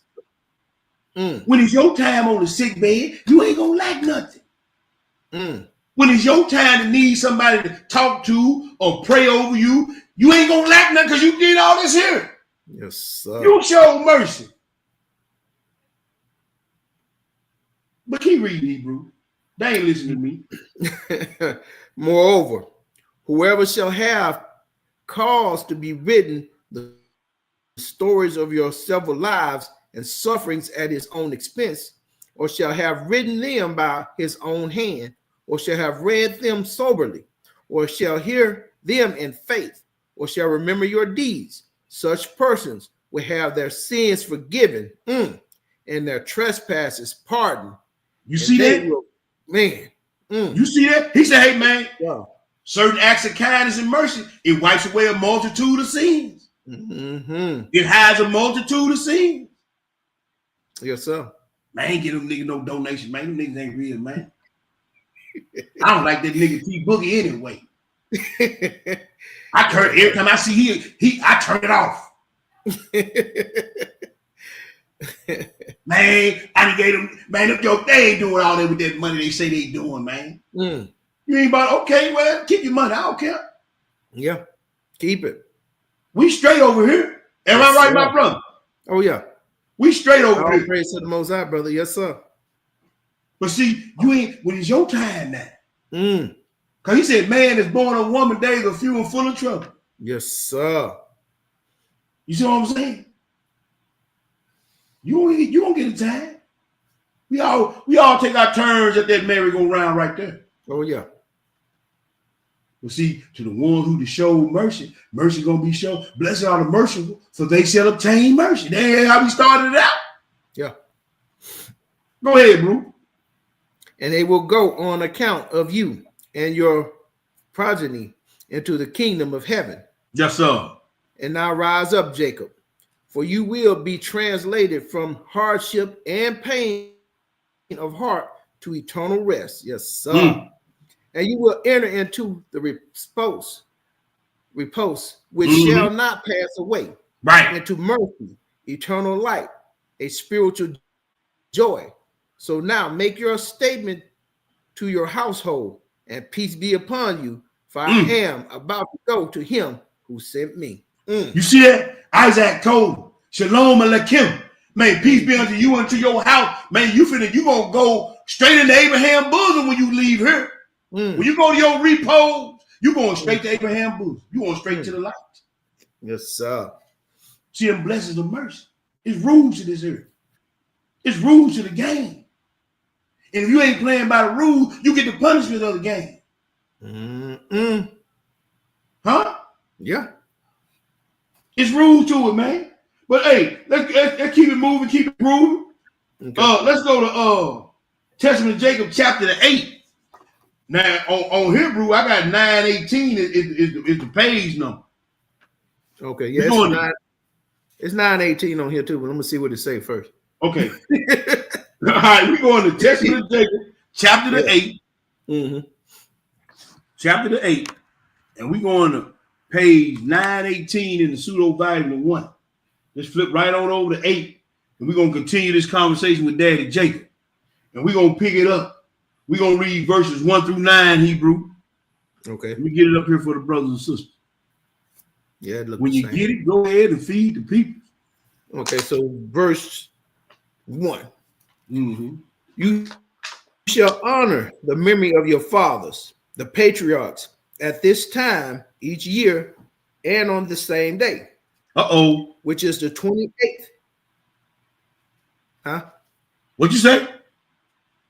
No, I thought you said something. My bad. No, go ahead, bro. Which is the 28th day of the month Misery. Now, if I was y'all, hold on, bro. Now, if I was y'all, y'all might need to find out when this date is. You shall honor the memory of your father, the patriarch, at this time each year on the same day, which is the 28th day of the month Misery. You might want to go check on that. Yes, sir. Because he finna tell him something on there. Go ahead, brother.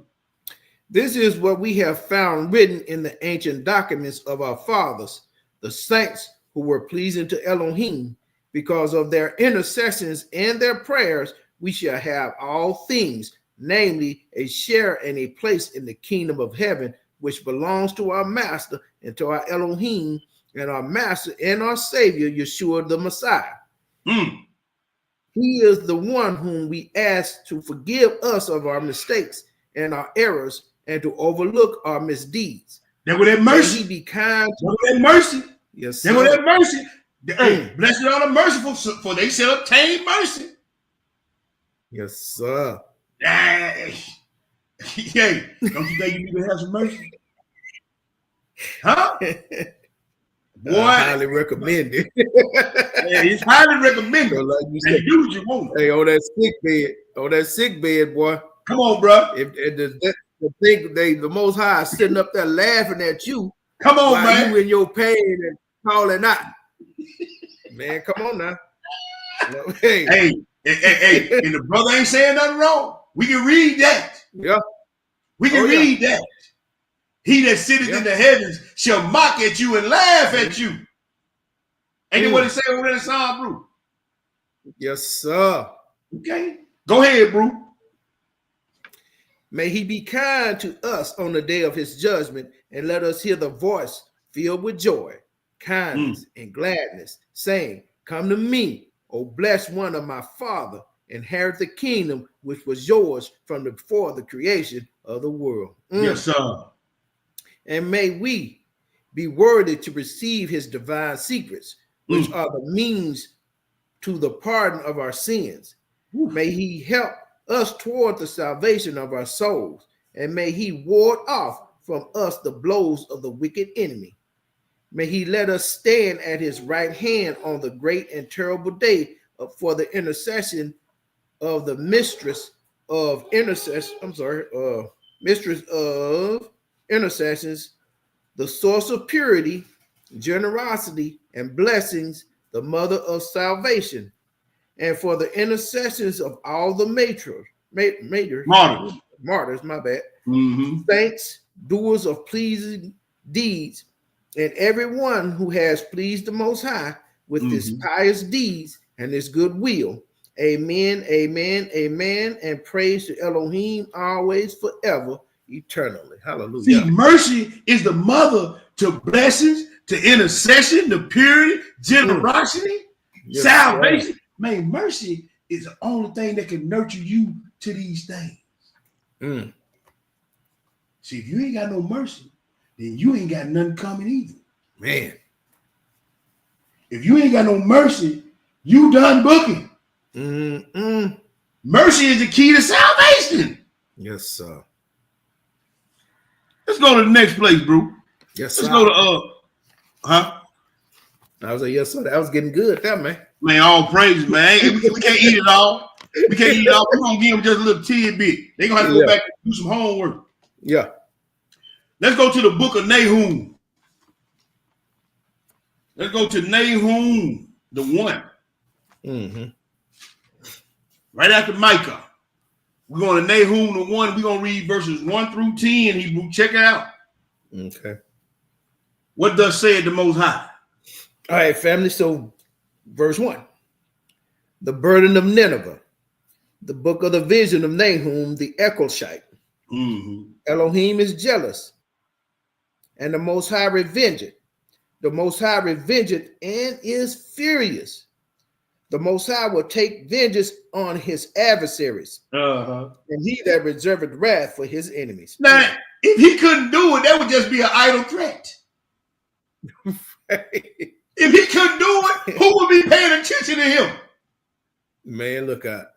You have to have a component and the capacity and the ability and the wherewithal to follow through. But you don't follow through all the time. That's called being long-suffering and merciful. But he started out saying, like, you know, I can crack your wig over when I get ready. But he don't do it every time. His hands. Hey, T, we just talked about it. When his anger kindled but a little bit, thousands die, brother. Woo-wee!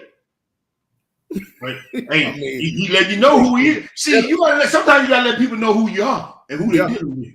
Oh yeah. Huh? Oh yeah. Don't get out of line now. Just because I ain't crack your wig don't mean I won't crack your wig. Yeah. And anybody want to step up and get that cranium cracked, step on up. Ain't that what he's saying, eh? Oh yeah. Anybody want to get their cranium cracked, step on up. Go ahead and read, bro. Verse 3. The Most High is slow to anger. He what? Great in power. He's slow to anger. And great in power. But will not at all acquit the wicked. See that? The Most High hath his way. in the whirlwind, and in the storm, and in the clouds are the dust of his feet. Yes, sir. He rebuketh the sea and maketh it dry, and dried up all the rivers. Bashan languisheth, and Carmel and the flower of Lebanon languisheth. The mountains quake at him, and the hills melt, and the earth is burned at his presence. Yea, the world and all that dwell therein.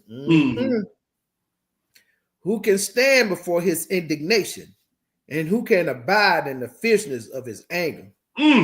His fury is poured out like a fire, and the rocks are thrown down by him. Yes, sir. The Most High is good and strong, whole in the day of trouble, and he knoweth them that trust in him. Now I want y'all to see what they call and we're gonna get into when we do the Psalm 19, the erostic symmetry in this Nahum the 1. He telling you, I can hurt you. Then he tell you, I'm merciful. Then he tell you, I can hurt you. Then he tell you, I'm merciful. Then he tell you, I'm gonna hurt you. He ain't leaving us with no excuse now when he cracked wigs. Right. I'd have told you. But we keep going, the Lord merciful. Yeah, he is. But he can hurt you. Yeah.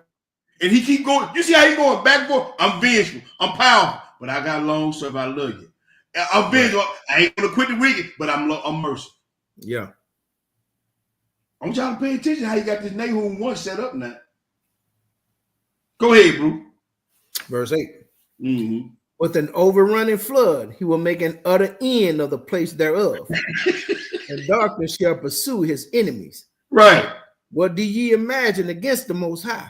He will make an utter end. Affliction shall not rise up the second time. And when I get you ain't gonna want no more. It ain't gonna be no more. And that's that one hitter quitter. Yeah. Boy, hey, he breathing out crackers now. He telling you what's up. Yes, sir. He's gonna be a one-hitter quitter. You out. Yeah. And guess what? You ain't gonna come back for no seconds. Sure ain't. You ain't gonna be able to. Man. Go ahead, bro. Verse 10. For while they be folding together as thorns, and while they are drunken as drunkards, they shall be devoured as stubble, fully dry. You know how fast dry sticks burn. Man. You know how fast. See, a wet stick may last a little bit, but a dry stick, it's gonna burn up quick. Real quick. It's gonna be like a Mike Tyson fight. 2 seconds is over. It's over with. Let's go to the next, the last place on this slide. Then we got one more slide, and we out of here. Okay. Philippians the 2, bro. Copy that. See, he keep reminding you. Oh, my bad. He keep reminding you that, hey, I'm merciful, but now, don't play me short. Don't push it. Yeah, you know that old Pac song. I ain't no killer, but don't push it. Right. Huh? Yes, sir. Oh no, juicy. Yeah, excuse me. Philippians the 2, bro. We're gonna pick it up at the 5. We're gonna read 5 through 11. Philippians the 2. Okay. 5 through 11. When you get it, go ahead and feed the people. Okay, family. So verse 5. Let this mind be in you, which also is in Hamashiach Yeshua, who being the form of Elohim thought it not robbery to be equal with Elohim, but made himself of no reputation, and took upon him the form of a servant, and was made in the likeness of men. And being found in a fashion as a man, he humbled himself and became obedient unto death, even the death of the cross. See, what he trying to relay here, he's relaying several things, but I want to hone in on the long suffering mercy, because he didn't have to get up off that throne and come down here and take on the form of man and die for the people who wasn't going to appreciate it. Yeah. But he's telling you, you have the same mind. You be merciful to people that you really don't have to be merciful to. He said, have this same type of mindset. Yes, sir. Though you can cut people off and drop the hammer on folks and, hey, man, hey, stall them out just a little bit now. Because Yeshua put on a stinking meat suit to come down here and save your raggedy butt too. Yeah. You understand what I'm saying? So let that same mind be in you. If he can do it, you sure enough can do it. But then he gonna also tell you something at the end. And he say, now you done had this mind, but keep on reading, Hebrew. What do it say? Verse 9. Wherefore Elohim also hath highly exalted him and given him a name which is above every name, that at the name of Yeshua every knee should bow, of things in heaven and things in earth and things under the earth, and that every tongue should confess that Yeshua HaMashiach is master, and the glory of Elohim the Father. And you know that these jokers down here on this earth ain't gonna do this willingly, but they still gonna bow. Oh yeah. So he got to be able, he got to have the ability, the capability, and the wherewithal to make them bow. Because he said, with fire and with his sword shall he plead with all flesh. All flesh. So you gonna either bow now, you gonna bow later, but you gonna bow. Yes, sir. But in the meantime, between time, he give you chance. He got a law that he got to go by, the law of mercy and long suffering. But the other side to that law, if you don't receive the mercy and long suffering, I'm gonna crack your wig open. You understand what I'm saying? So that's the law of long suffering, virtue, and mercy right there. Yes, sir. Let's go to the last slide, bro. We're going to the law of judgment. And judgment, the act of deciding the case, litigation before judges, not one judge, but judges. Yeah. A sentence or decision of judge. Now, the execution of judgment over a specific time, a decision in law. So you don't tell me I can't judge you when I'm going according to what's in this book. It said a decision in law. Not my opinion, not my feelings, not my emotions, but in law. Yes, sir. So if I'm going to give you the same respect to make decisions and judgments based on the law, do me a solid and do the same thing to me. Don't judge me on your feelings, emotions, and opinions. Don't want to hear it. But if it's coming out this book and it's 2 or 3 precepts and it's hitting me dead in my head, I can't do no better than accept it. That's right. You understand what I'm saying? Because see, what we fail to realize, a lot of things that the Most High telling us not to do, it's for our protection. He protecting us against our own selves. You know, it's like a husband telling his wife not to do and go and say certain things. He ain't trying to keep you from doing what you want to. He's protecting you from yourself. Yeah. Same way with Christ doing with his bride. Protecting us from ourselves.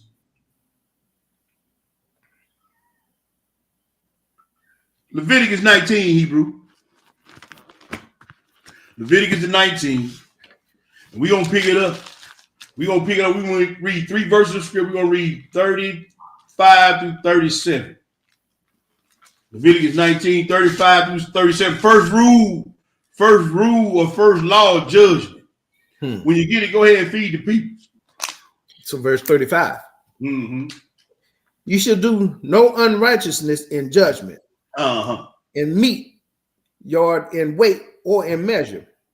Just balances, just weights, a just ephah, and a just hin shall ye have.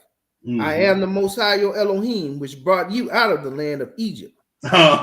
Therefore shall ye observe all my statutes and all my judgments, and do them. I am the Most High. Now, before I do a little commentary, I want to draw y'all attention to the picture. You see the just scales and just balances. Yes, sir. But you see the Torah scroll. Yes, sir. Got one of the scales dipped down.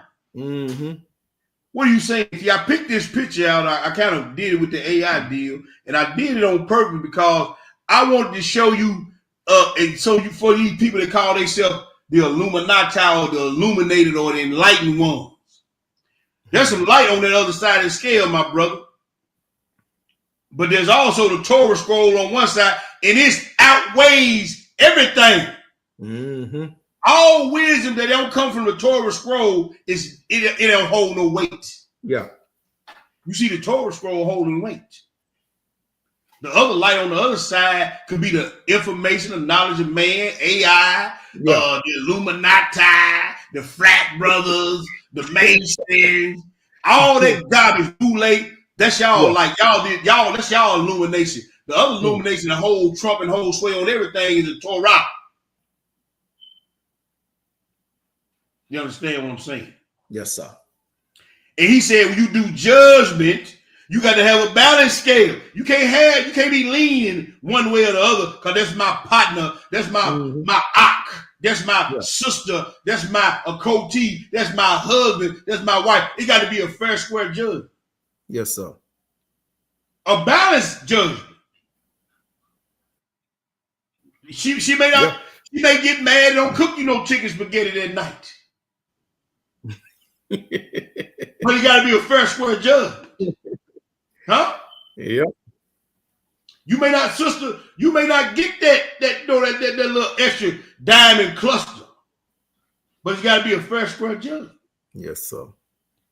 Brother, you may have to get set down a little while. But it's got to be a fair, square judgment. I took the scripture out, but if you go back to Deuteronomy 28, and I think it's around verse 17, he said he's going to lay it to the line, he's going to lay it to the plummet. It's going to be fair and square. It's going to be carbon tools used in your judgment. Yes, sir. He's going to lay it to the line and to the plummet. Wisdom of Solomon, bro. We put it up in the room for the brothers and sisters who ain't got the Apocrypha. We're going to the Apocrypha, Wisdom of Solomon, chapter 2. We're going to do a little eating in this chapter. What time is it? I want to make sure that Tuvi, I got to hurry up, because I know Tuvi coming on late after us. Oh, Tuvi coming up? Nephew, he got it. I don't know why he always, that's another thing, man. Why you always putting your lesson behind, man, trying to hurt me up off the thing, man? Pick another Shabbat night. Get one of these other jokers off. Don't be rushing me, man. No, I'm just playing. Yeah, but I know nephew, he coming on at 10:30. I want to give people a little break. So I'm gonna kind of speed it up a little bit, bro. Okay. Let me pull it up. Let me pull that Wisdom of Solomon up in the room for the brothers and sisters who ain't got it. And we're going to Wisdom of Solomon, chapter 2. Because a man's wisdom is not righteousness or logical, then it's not fair, square judgment. Yep. But read that 1 through 17, bro. Then skip down and read 21 through 24. I'm gonna keep my mouth closed. Hey man, hey, listen, we working with the spirit here. All praise. So verse 1 though, family. Mm-hmm. For the ungodly said, reasoning with themselves, but not a right. Our life is short and tedious, and in the death of a man there is no remedy. Mm-hmm. Neither was there any man known to have returned from the grave. For we are born at all adventure, and we shall be hereafter as though we have never been.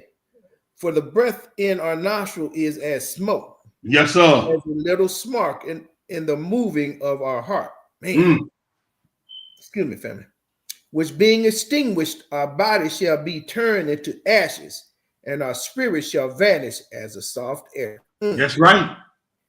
And our name shall be forgotten in time, and no man shall have our works in remembrance. And our life shall pass away as a trace of a cloud, and shall be dispersed as a mist that is driven away with the beams of the sun and overcome with the heat thereof. Now I will interject this. I got to interject this to these sorry jokers right here. This is an ad hominem. This is a straw man. Yeah. This is all those fallacies we talked about earlier. This is what the wicked be saying to try to justify what they do. This is all those logical fallacies they try to justify why they wicked and why they doing what they do. Instead of owning up and being real and being responsible and adhering to the words of the Most High. Is why I threw this in there. But go ahead and read. Verse 5. For our time is a very shadow that passeth away. And after our end, there is no returning. See, that's what they say. You only go around once. You only live once. It's your thing. Do what you want to do. I can't tell you who to sock it to. It's my prerogative. Yeah. This is the same thing that these jokers be saying right here. Justifying their wickedness, their disobedience. But go ahead. For it is fast sealed, and that no man cometh again. Come on, therefore, let us enjoy the good things that are present, and let us speedily use the creatures like as in youth. Let us fill ourselves with costly wine and ointments, and let no flower of the spring pass by us. See, y'all mess with them little boys and little girls. I got all the baby oil bottles, the horse tranquilizers, and pill poppers. You got your male, false male members on deck. Oh man. See, this when they same thing going on there. Since we only go around once, let's do it all. We ain't gonna even let no young ones come past us. That's sad, man. You see what they saying, don't you? Yeah. But he gonna show you something. Go ahead. Verse 8. Let us crown ourselves with rosebuds before they be withered. You see that? Let none of us.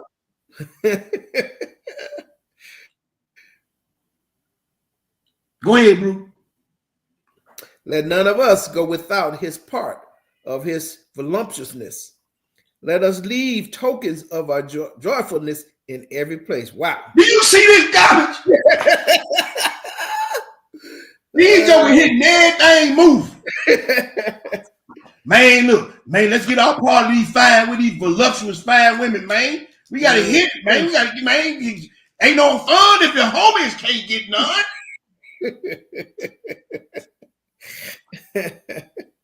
You see it, don't you? Yeah, man. They just ain't saying it like I'm saying, but they saying the same thing. Well, they're saying the same thing, definitely. Man, look, don't let no young tender rosebud pass. Man, we need to get that before she get too old. Well, I done had so many women, man. I gotta try something new, man. What's up on them fake women, man? Huh? Got that right there in the scripts. They've been doing it. They've been doing it. It ain't just started. No. With the diddler and Joe Campbell. It ain't just started with them. Man, it almost did away with Benjamin. Come on, bro. They sure did. Almost got them took totally out. And look, and if they wouldn't have married some women from another tribe, they would have been done. Yeah. They would have been done. But you see, they made Israel been a fool. Israel been retarded. Go ahead, bro. For this is our portion, and our lot is this. You see that? They entitled too. They think they entitled. This is our lot. I deserve. Man, you only go around one. Man, get that, man. Man, don't pass them on that, man. If you don't get it, I will. Oh yeah. Go ahead, bro. I'd have heard that too many times, T. Yeah. Go ahead, bro. Verse 10. Let us oppress the poor righteous man. Let us not spare the widow, nor reverence the ancient gray hair of the aged. Let our strength be the law of justice. For that which is feeble is found to be nothing worth. You see that? The stuff of the weak, they praying on the weak, man. Oh, yeah. He said, let our strength be the law of justice. Brother, the law of justice means judgment. Yeah. For that which is feeble is found to be nothing. So you mocking the law. Yes, sir.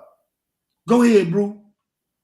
Therefore, let us lie in wait for the righteous, because he is not for our turn, and he is clean contrary to our doing. He upbraideth us with our offending the law, and the objective, to our infamy and transgressing of our education. You see that? You see how they going against the righteous in the law? Yeah. Man, he think he better than everybody, man. He think he better than we are, man. Man, he ain't got no letters behind his name. But he upbraided us with our offending the law. You see that? You see it? They know they offended the law. They know they do. It just, man, boy, I could have ate on this one, but go ahead, man. I can go off on this one. Go ahead, bro. He professed to have the knowledge of Elohim, and he called himself the child of the Most High. He do what? Called himself the child of the Most High. Yeah, because he doing what y'all doing. That's right. Yeah, he a child of the Most High. What makes you better? They did the same thing to Yeshua. Yes, they did the same thing to the prophets. That's right. Go ahead, bro. Right. He was made to reprove our thoughts. Wait a minute. I got to say something. He said he was made to reprove our. So you know you doing wickedness. Right. And you know what he's saying is right, but you still want to kill it. You know you wrong. Brother, sister, you know you wrong. And when that brother or sister came to you, you knew they was right what they were telling you, and you still went on and did it anyway. That's why I say it ain't gonna be no excuse in the end, because he know what you thinking. And we're gonna read that too. But go ahead. He is grievous unto us even to behold. For his life is not like other men's. His ways are of another fashion. That's it. Sheol is. Go ahead. We are esteemed of him as counterfeits. And you are. You are counterfeit. You're not a Hebrew Israelite. You a Hebrew light. Yeah. You are counterfeit. They are not all Israel that are of Israel. Yeah. You are counterfeit. You a Hebrew light. You an excuse of light. You a sodomite. You a carpet muncher. You are counterfeit. Go ahead, brother. He abstained from our ways as from filthiness. He pronounceth the end of the just to be blessed, and maketh his boast that Elohim is his father. Yes, sir. Let us see if his words be true, and let us prove what shall happen in the end of him. Skip down to 21. These some sorry jokers here, boy. Yes, sir. Skip down to 21, man, and read 21 through 24. Okay, verse 21. Such things they did imagine and were deceived, for their own wickedness had blinded them. Yes, sir. As for the mysteries of Elohim, they knew them not. Neither hope they for the wages of righteousness, nor discern a reward for blameless souls. See, we read about that over in that testament of Jacob. Go ahead, brother. For Elohim created man to be immortal, and made him to be an image of his own eternity. Woo! Nevertheless, through envy of the devil came death into the world. And they that do hold of his side do find it. Man, look here. You gonna find what you gonna get what you got coming. Yes, sir. Look, you want to go out here and live your best life, YOLO, and you only go around once. You got to get all the gusto you can get. God know my heart. God merciful. You want to wear fringes to the Christmas parade and all this, that, and the third. You gonna get what you got coming. Yes, sir. You gonna get it. He said, for they that take hold of evil, he said, of envy, he said, you gonna find it. You gonna get what you got coming. Oh, yeah. I ain't gonna belabor the point, man. I gotta get out of my nephew way. Let's go right on over. Let's go right on over to Wisdom of Solomon 4. We're gonna read Wisdom of Solomon 4. We're gonna read 15 through 20. I want my nephew to make ample time to do his thing. Cause hey, they say they Sakari nephew. That means assassin. Negro sword dull as a cotton ball. Man. How you gonna be an assassin and your sword dull as a cotton ball? You ain't no assassin, Mr. Gorilla, Hebrew. I hope you, boy. I already know, bro. Try to stay my best to stay up on that one. Wisdom of Solomon 4:15. Let me get the right Wisdom of Solomon here for 15 through 20. Okay. Gorilla Hebrew. God. Man, shut up. 15 through 20, bro. Go ahead and read. Okay, so verse 15. This the people saw and understood it not, neither laid they up this in their minds, that his grace and mercy is with his saints. Yes, sir. And that he hath respect unto his chosen. Yes, sir.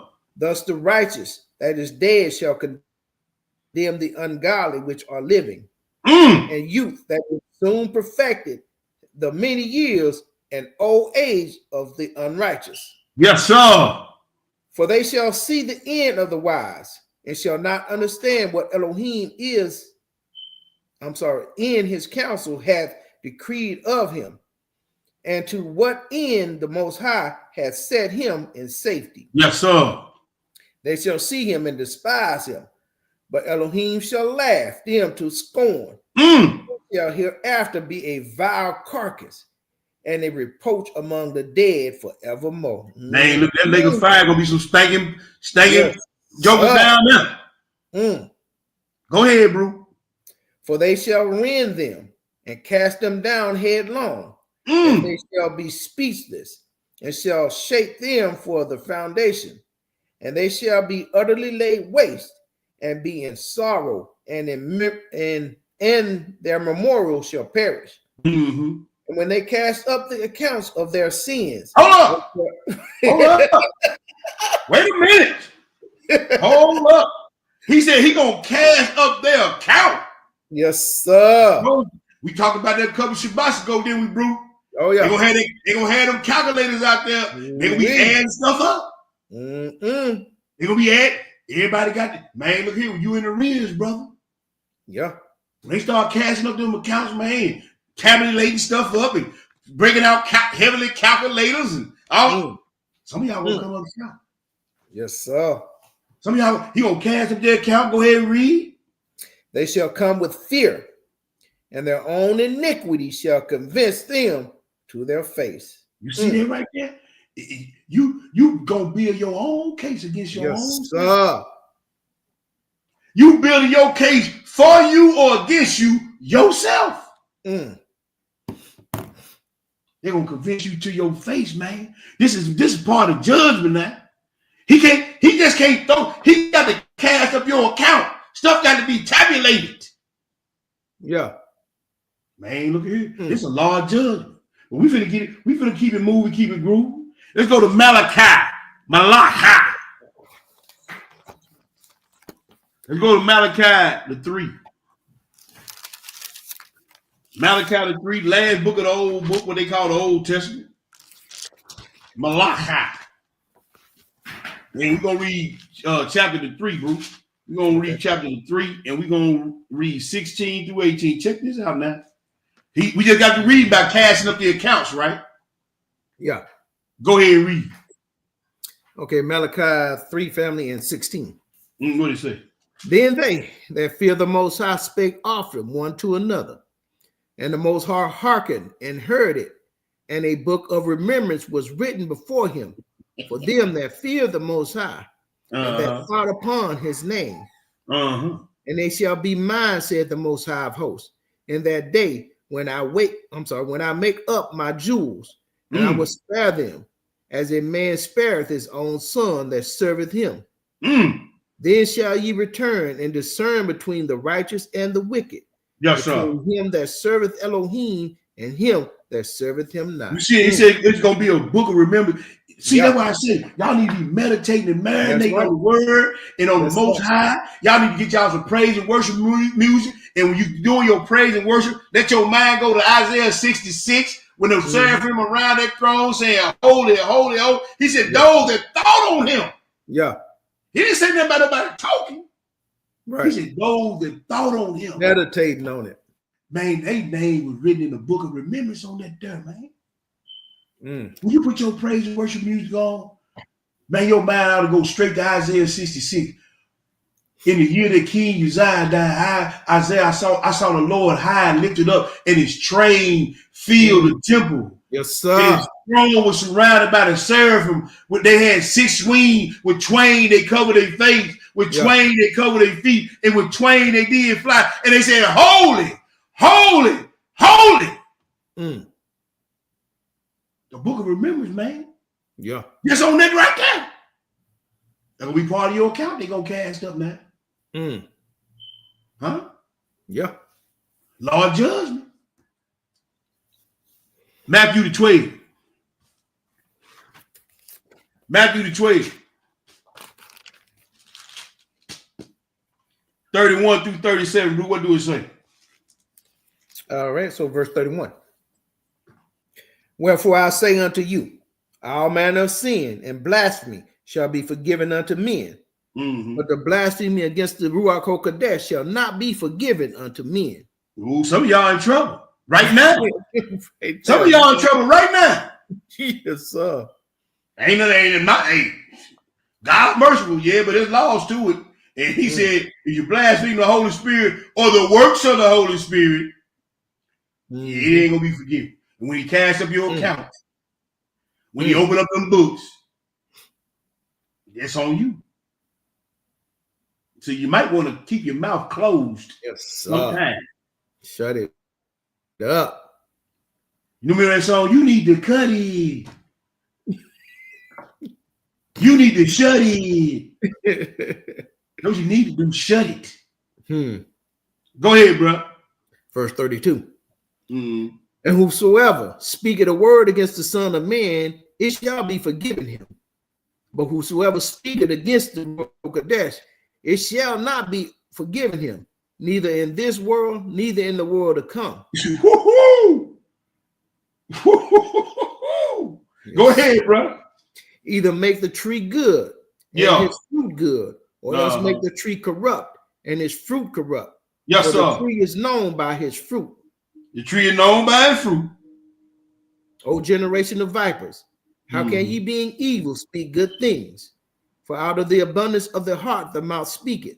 A good man out of the good treasure of his heart bringeth forth good things. And an evil man out of the evil treasure bringeth forth evil things. But I say unto you, that every idle word that man shall speak, they shall give account thereof in the day of judgment. For by thy words thou shalt be justified, and by thy words thou shalt be condemned. Man, look here, either you're gonna be acquitted or condemned by your own word. And every little idle word, every little idle thought, everything that was contrary to the Most High, you're gonna cast up your account. It's rules to this game. Yes, sir.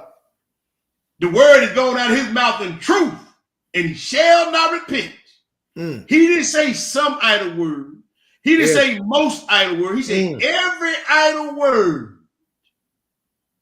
Man, it's written. We finna prove it. We finna prove it. We gonna skip that Psalm the 9, bro. Okay. We gonna skip that Psalm the 9. I gotta prove it to him. Howard Brown, don't get mad over there, man. Yeah. Man, just one script, bro. Y'all, you see it on the screen, write it down. Go ahead and read. Let's go back to the Wisdom of Solomon. Let's go back to Wisdom of Solomon, man. I know Howard Brown. Like, man, you be skipping those scriptures. Let's go back to Wisdom of Solomon. Check this out, family. And then we got a couple more after that, and we out of here. Wisdom of Solomon. We go on to chapter 1, and we're gonna read verses 7 through 12. Wisdom of Solomon 1, and we're gonna read verses 7 through 12. Hebrew, if you got it, go ahead and feed the people. So verse 7. For the Ruach of the Most High filleth the world. And that which containeth all things hath knowledge of the voice. So he know when you speak an idle word. He said, the spirit of the Most High fill the whole world, and that which containeth all things, the spirit of the Ruach, have knowledge of every voice and every frequency. Yes, sir. So he just explained how you know. Other scriptures say that the eyes of the Lord go to and fro throughout all earth. And I can always remind people, you made the earth. So the eyes of the Lord going to and fro throughout all earth, it's going through your brain too. Go ahead and read, bro. Therefore, he that speaketh unrighteous things cannot be hid. Neither shall vengeance, when it punisheth, pass by him. Yes, sir. For inquisition shall be made unto the counsels of the ungodly. Did he say he gonna cast up your account? Yes, sir. Did he say? See, now he gonna cast up your account. Now he doing the investigation. Yeah. See, this thing got levels and rules to it. You got to have scale, even balances, and then you got to start putting your good work, bad work, good work, bad work, bad, good, good. Then he gonna cast up your account. Then he gonna do an investigation because he gonna get his witnesses. Yeah. And keep on reading now, bro. Okay. Start the thing at the top of the line. Okay. For inquisition shall be made unto the counsels of the ungodly, and the sound of his words shall come unto the Most High for the manifestation of his wicked deeds. You see that right there? Go ahead. For the ear of jealousy heareth all things. Wait a minute. Wait a minute. Wait a minute. For the ear of jealousy. Did we read earlier about him being jealous? Yes, sir. Well, now we know who he got. He said the ear of jealousy heareth all things, and the noise of murmurings, the noise of complaining, the noise of I ain't gonna do this, and ain't anybody can't tell me this, and we eat by the flesh pot, and I'm tired of T Boogie, I'm tired of Brother Zai, I'm tired of them, all the murmuring, man, these sisters ain't doing nothing. He hear all of it. He hear all of it. My daddy can't tell me nothing. I'm grown. He hear all of it. That work for you in your household. That don't work over here. He hear that too. Yes, sir. Keep on. Go ahead. Verse 11. Therefore, beware of murmuring, which is unprofitable, and refrain your tongue from backbiting. For there is no word so secret that shall go for naught, and the mouth that belieth slayeth the soul. Yes, sir. Seek not death in the era of your life, and pull not upon yourselves destruction with the works of your hands. You see that? Go ahead. Let's keep it moving. Let's keep it grooving. Let's go back to the PowerPoint. I'm sorry. Let's go back to the PowerPoint. Now, where we going now? We going to, this is where I really want to get to. These last four right here. These the last four. We got a little time. We doing good. I'm going to be out your way, too. These last four. Let's go to the apocalypse of Zephaniah. We got the casting up the accounts. We got the inquisition. We got the books of remembrance, right? We got the idle word being spoken, that the spirit of the Most High in the world, he hear and he see everything. But look at here. Let's go look. Let's get some more evidence on the laws of judgment. The law of judgment. Let's go to the apocalypse of Zephaniah. We going back to the pseudepigrapha volume 1. We're going to be on page 511. We're going to read chapter 3, verses 5 through 9. Let me get it pulled up in the room. 511, page 511. Ooh-wee. Somebody in trouble. It's going to be trouble. Yeah, I got this whole page highlighted, so I know it. Yes, sir. Yes, sir. Chapter 3, bro. And we're going to pick it up. We're going to pick it up at verse 5. We're going to read 5 through 9. What do it say? Then I saw two angels weeping over the three sons of Jotham, the priest. I said, "O angel, who are these?" He said, "These are the angels of the Most High Almighty, They write down all the good deeds of the righteous upon their manuscript as they watch at the gate of heaven. Yes, sir. And I take them from their hands and bring them up before the Most High Almighty. He writes their name in the book of the living. Yes, also, sir. the angel of the accuser who is upon the earth. They also write down all the sins of men upon their manuscript. They also sit at the gate of heaven. They tell the accuser, and he writes them upon his manuscript so that he might accuse them when they come out of the world and down there. You see that? And the books was open. Yeah. And another book was open. Yes, sir. And the people were judged according to the things that were written in the books. Yes, sir. Huh? And guess who's standing up there with his wicked buddy, his wicked ass buddy, bringing the bad manuscript up there? Oh, yeah. The clover footed bastard standing at the gate waiting on his buddy, the wicked angel. I mean, the angel bring the wicked writing back up. Yeah. Man, you see they down there doing those. You see, look, Lord, you see you see what he doing. You see what she doing. You understand? Hey, get it. Let me get him. Yeah. He's standing up there waiting on him. The accuser of the brother, ain't he called the accuser of the brother? Oh, yeah. Oh, okay. Let's go right on into chapter 4, and we're gonna read verses. I'm sorry, not chapter 4, chapter 7. Okay. I was gonna read that chapter 4, but I cut it out. So we're gonna go. Let's go down to chapter 7, and we on page. Flip down to page 513. Yeah, we're going to 513, bro. We're gonna read verses 1 through 11. Now we've just read about them angels taking them scripts up there, right? The manuscript. Now you got the book of remembrance. We got the book of the living. We got the book with the bad words in it. We got the cashing up the accounts. We got the inquisition. It's gonna be an investigation in them books.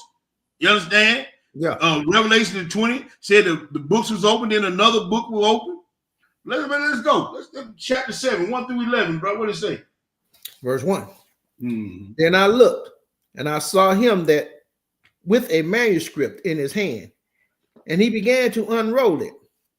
Now, after he spread it out, I read it in my own language.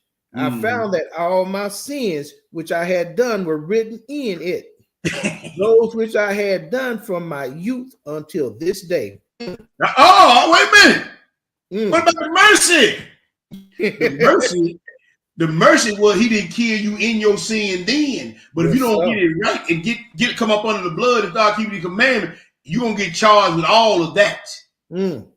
Anybody that's familiar with the penalty, they call bag of that time up.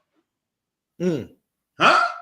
You want to bag that time? You got an eternal life sentence, but I'm gonna burn your ass too. You remember we went over that imputed sin. They're gonna add all that, all they gotta get added up. Go ahead, brother. They were all written upon that manuscript of mine without there being a false word in them. If I did not go to visit a sick man or a widow, I found it written down as a shortcoming upon my manuscript. Wait a minute. We read about the blessings of mercy. We read about the blessings of mercy. Yeah. See, if you didn't go visit the sick when you're supposed to, you didn't go visit the homeless when you're supposed to, they got it written down too. I bet some of y'all ass be on the next RB. Huh? Yes, sir. Or not. Don't do it. Hey. But you reading it for yourself. Yeah. Alms does deliver from death. Yes, sir. Not just in this life, in the life to come. Go ahead, bro. If I did not visit an orphan, it was found written down as a shortcoming on my manuscript. Hold up, bro. Hold up. Hold up. See? Hey, bro, you my witness.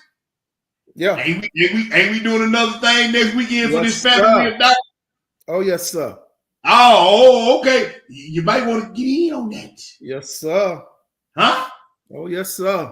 You might want to get well, some Israel in trouble, man. I'm laughing, but it ain't funny. Israel is in trouble. Mm. We in trouble. Yep. Go ahead, bro. There's a lot more coming in this, though. Yeah. A day on which I was found written down. Okay, wait a minute. I'm sorry. A day on which I did not fast or pray in the time of prayer, I found written down as a failing upon my manuscript. Ooh. And a day when I did Wait a not minute, bro. turn to Wait a minute. I clearly remember. Yeah. Telling the Order of Melchizedek members. Mm-hmm. Huh? Yeah. To put the time to prayer down. Did I not? Oh, yes, sir.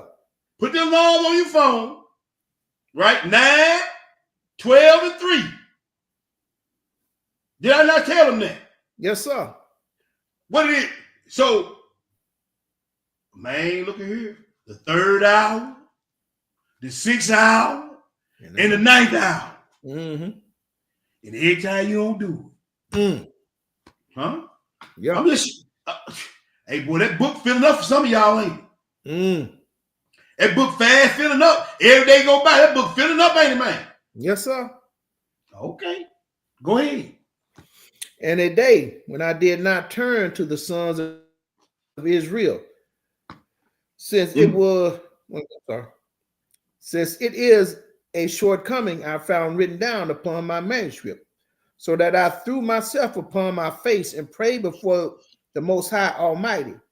That's right. May your mercy reach me, and may you wipe out my manuscript, because your mercy has me to be in every place and has filled every place. Every place.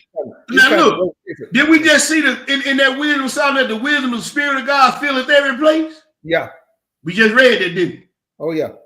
Go ahead and read, bro. Then I arose and stood and saw a great angel before me, saying to me, triumph, prevail, because you have prevailed and have triumphed over the accuser. Hallelujah. And you have come up from Hades and the abyss. You will not cross over the crossing place. Again, he brought another manuscript, which was written by hand. He began to unroll it, and I read it and found it written in my own language. Now that part of the scriptures is missing. 2 pages missing, so we're gonna cut it right there. Okay. Now we're gonna go to the next to the last script. We're going to the Testament of Abraham, chapter 13. We still in volume 1 of the Pseudo Picture. We're going to page 889.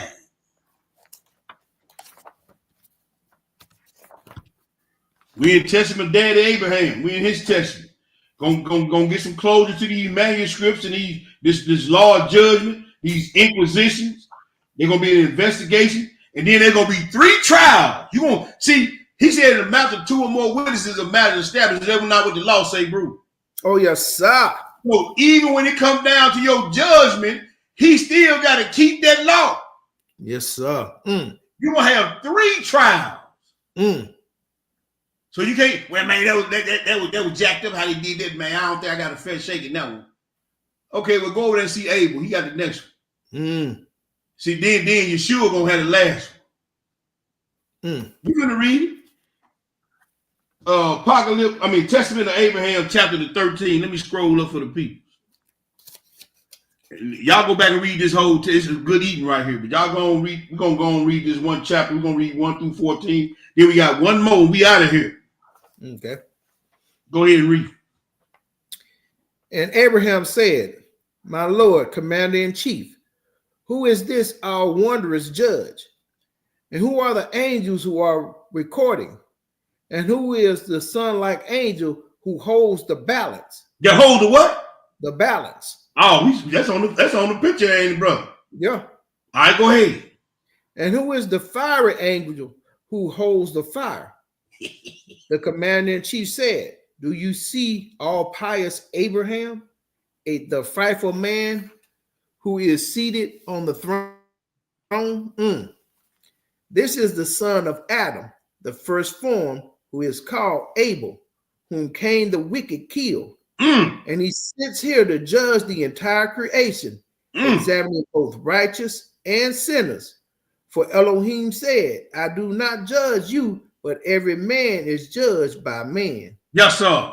On account of this, he gave him judgment to judge the world until his great and glorious Perusia. He talking about the millennial reign of Christ, but go ahead and read.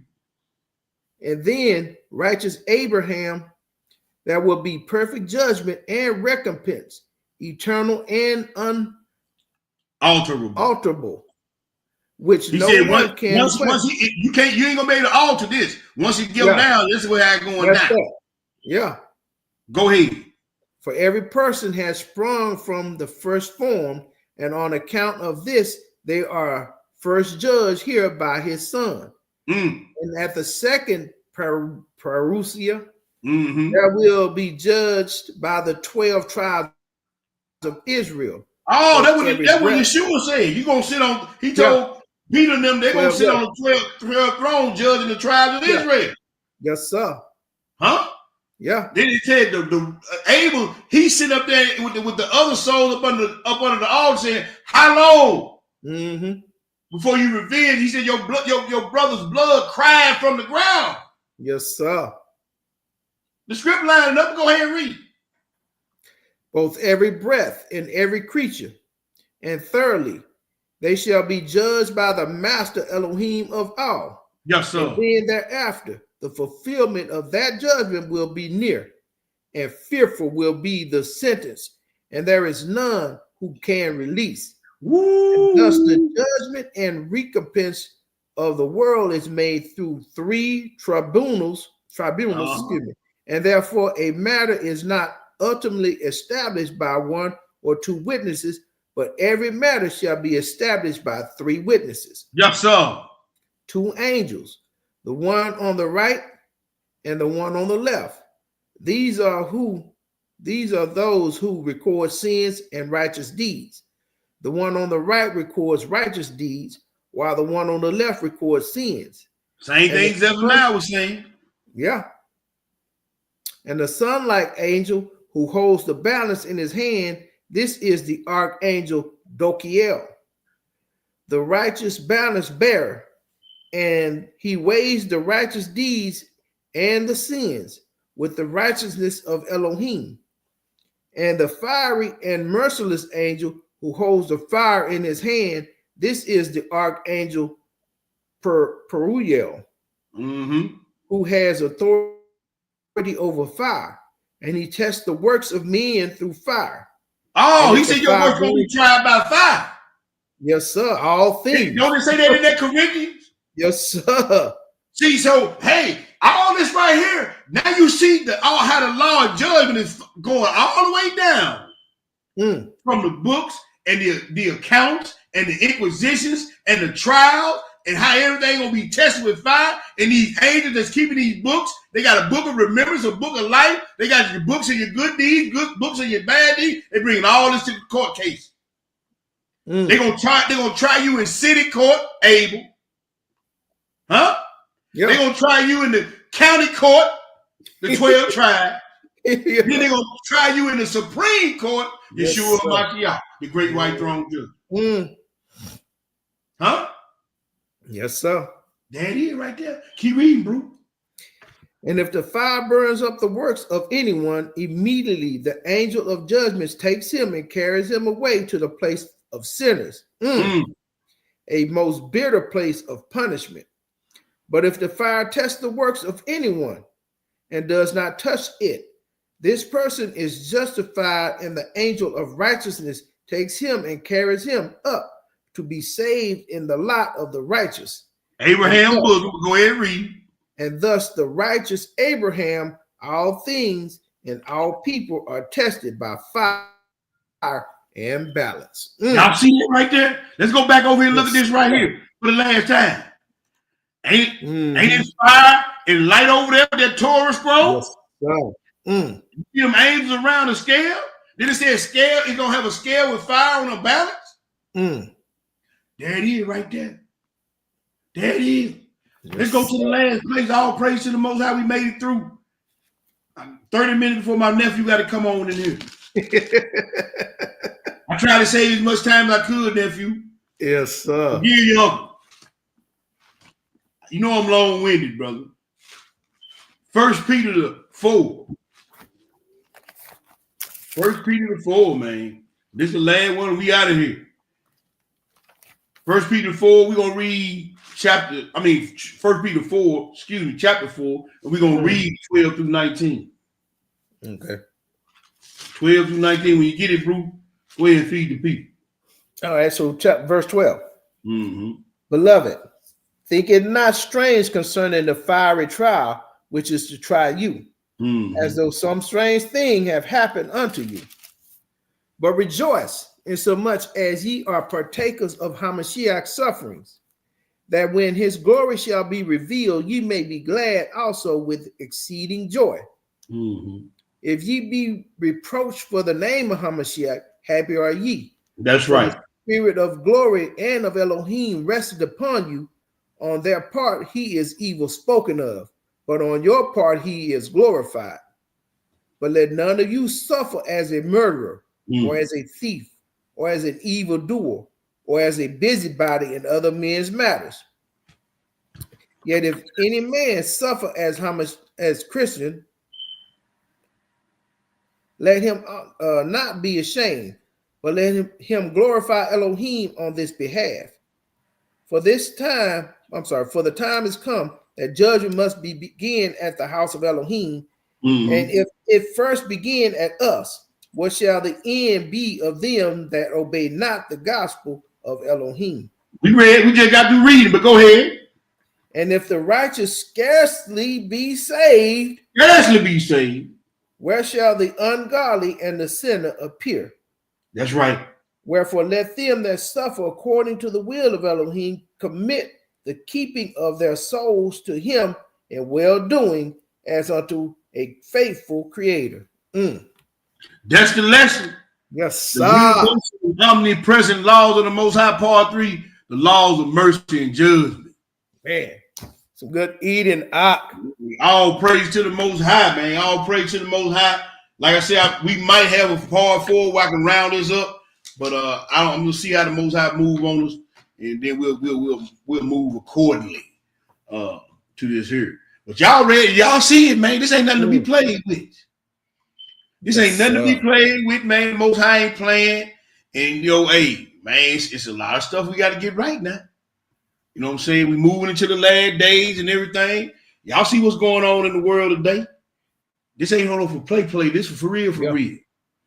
And I want to thank all the brothers and sisters, man, for tuning in. Once again, sharing your time with us over here at the Order McKell's deck.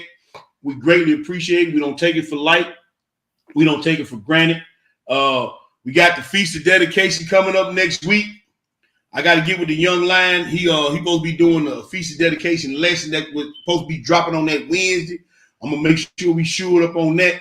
And then we're going to have the Feast of Dedication on that Shabbat evening, I think, bro, or Shabbat day. It's Shabbat evening or Shabbat day? It's going to be that day, I believe. That's right. It's going to be that day. It's going to be that day. You're right, bro. So, yeah, we're going to have a lot of moving parts on that day. We're going to have some of the brothers and sisters out there doing the alms deed. Right. I think me and the elder here, we're going to be doing a lesson. Unless he want to get out there on the alms deed, we can get a stand-in reader. Because I know he in charge of all of that. He over there. I know he probably want to be out there. But if not, then we're going to make it shake, baby. We're going to make it no doubt about that. Yeah. But we're going to have a lot of stuff going on. We're going to have the lesson going on. We're going to have the alms deed going on. Then we're going to have dedication going on. Right. So it's gonna be a glorious time. We're gonna make it do, man. Hey, all praise to the Most High. Yes, sir. Tomorrow we got we're gonna be in Horn Lake tomorrow for the class. We're gonna be at the Horn Lake Library in Horn Lake, Mississippi. I think Brother Charlie Yah and Brother Yacob gonna be dispensating tomorrow. Y'all, if y'all in the area, come out and fellowship with us. Join us for the lesson. Bro, we still having the call tomorrow. We're gonna have it Sunday. Let's do it tomorrow if we can. Okay. because Sunday I want to get out there and do what I need to. You know what I'm saying? I got you. I got you. So you want to set the call up? You want me to just give me the time I can set it up? Yeah, let's just do it at our usual time. Let's do it like 6 or something. Okay. Like that. All right, we'll do it 6 on tomorrow after the sun go down, after the Shabbat over with. That'd be the brothers. We're gonna be getting together and finalizing our plans for the next upcoming weekend. Like I said, we got a lot of moving parts. Want to thank the brothers and sisters once again for all your time, all your donation, all your prayers, all your acts of kindness toward this ministry and the people of this ministry.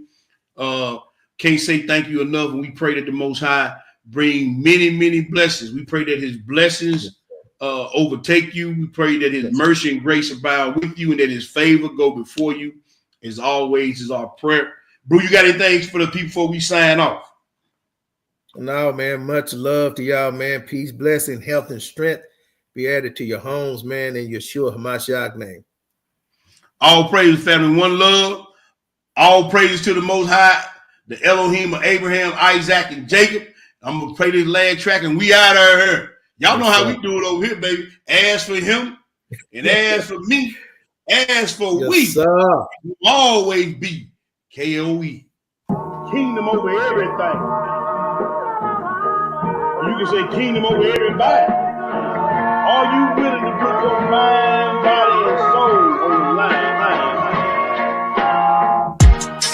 Call this kingdom over everything. I'm about my Abba's business, so I be my wedding ring. Married to the gospel and I'm faithful, never giving up. That's word to the chief. My belief in the spiritual. Do the work, plant the seed. Christ is what these people need. Not them doctors that y'all feed. Souls burning cause of greed. Hands to the piss out, like the swins that from my brizz out. 10 toes diz out as I'm praying for my Chris out. Precept on them precepts while I let the spirit direct. Every move I miss, can't let the serpent dissect my soul away. Praying for the strength to make it through the day. Darts flying at me, but please just keep me strapped. Pappy say he got me long as I worship his son. He say I'll never lack as long as he is number one. That's why I'm on my knees begging for forgiveness. Regardless what y'all think, this kingdom business. Call it KOE. I won't let you get my life. I won't let you get my body. I'm a soldier of Yahweh. We gon' kill Illuminati. It's the kingdom over everything. We want the kingdom over everything. We call this KOE. I won't let you get my life. I won't let you get my body. I'm a soldier of Yahweh. We gon' kill Illuminati. It's the kingdom over everything. We want the kingdom over everything. We call this KOE. The spirit of Moses up against Janus and Jambres, exposing the lies. That's why these preachers is mad at me. Repping the covenant that was gave to my fathers. The spirit of Abraham got me drinking the waters. I call that fully persuaded. I pray to God that I make it about this booth I'm in. Spiritually speaking, spiritually speaking. From what I've been reading, as long as I'm breathing, this 613 and I mean it. I got this work and I'm fiending to do it. Study to prove it. You ain't gotta believe it. He gon' make do in this season. We gon' be bending the knee. We gon' help rule in this kingdom. For the wicked it ends. They all gon' burn in their sins. I'm on the straight path, never turning right or left. Narrow is the road to salvation. We talking life or death. That's why I'm on my knees begging for forgiveness. Regardless what y'all think, this kingdom business. Call it KOE. And he said to them all, if any man will come after me, let him deny himself and take up his cross daily and follow me. We call this KOE. Whosoever shall save his life shall lose it. Whosoever will lose his life for my sake, the same shall save it. We call this KOE.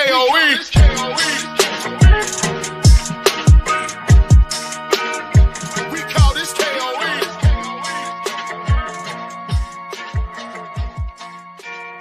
We call this KOE. Shabbat shalom, family. One love to y'all. Peace and blessings. We're going to holler at y'all on the other side. Yes, sir. Shalom. Shalom.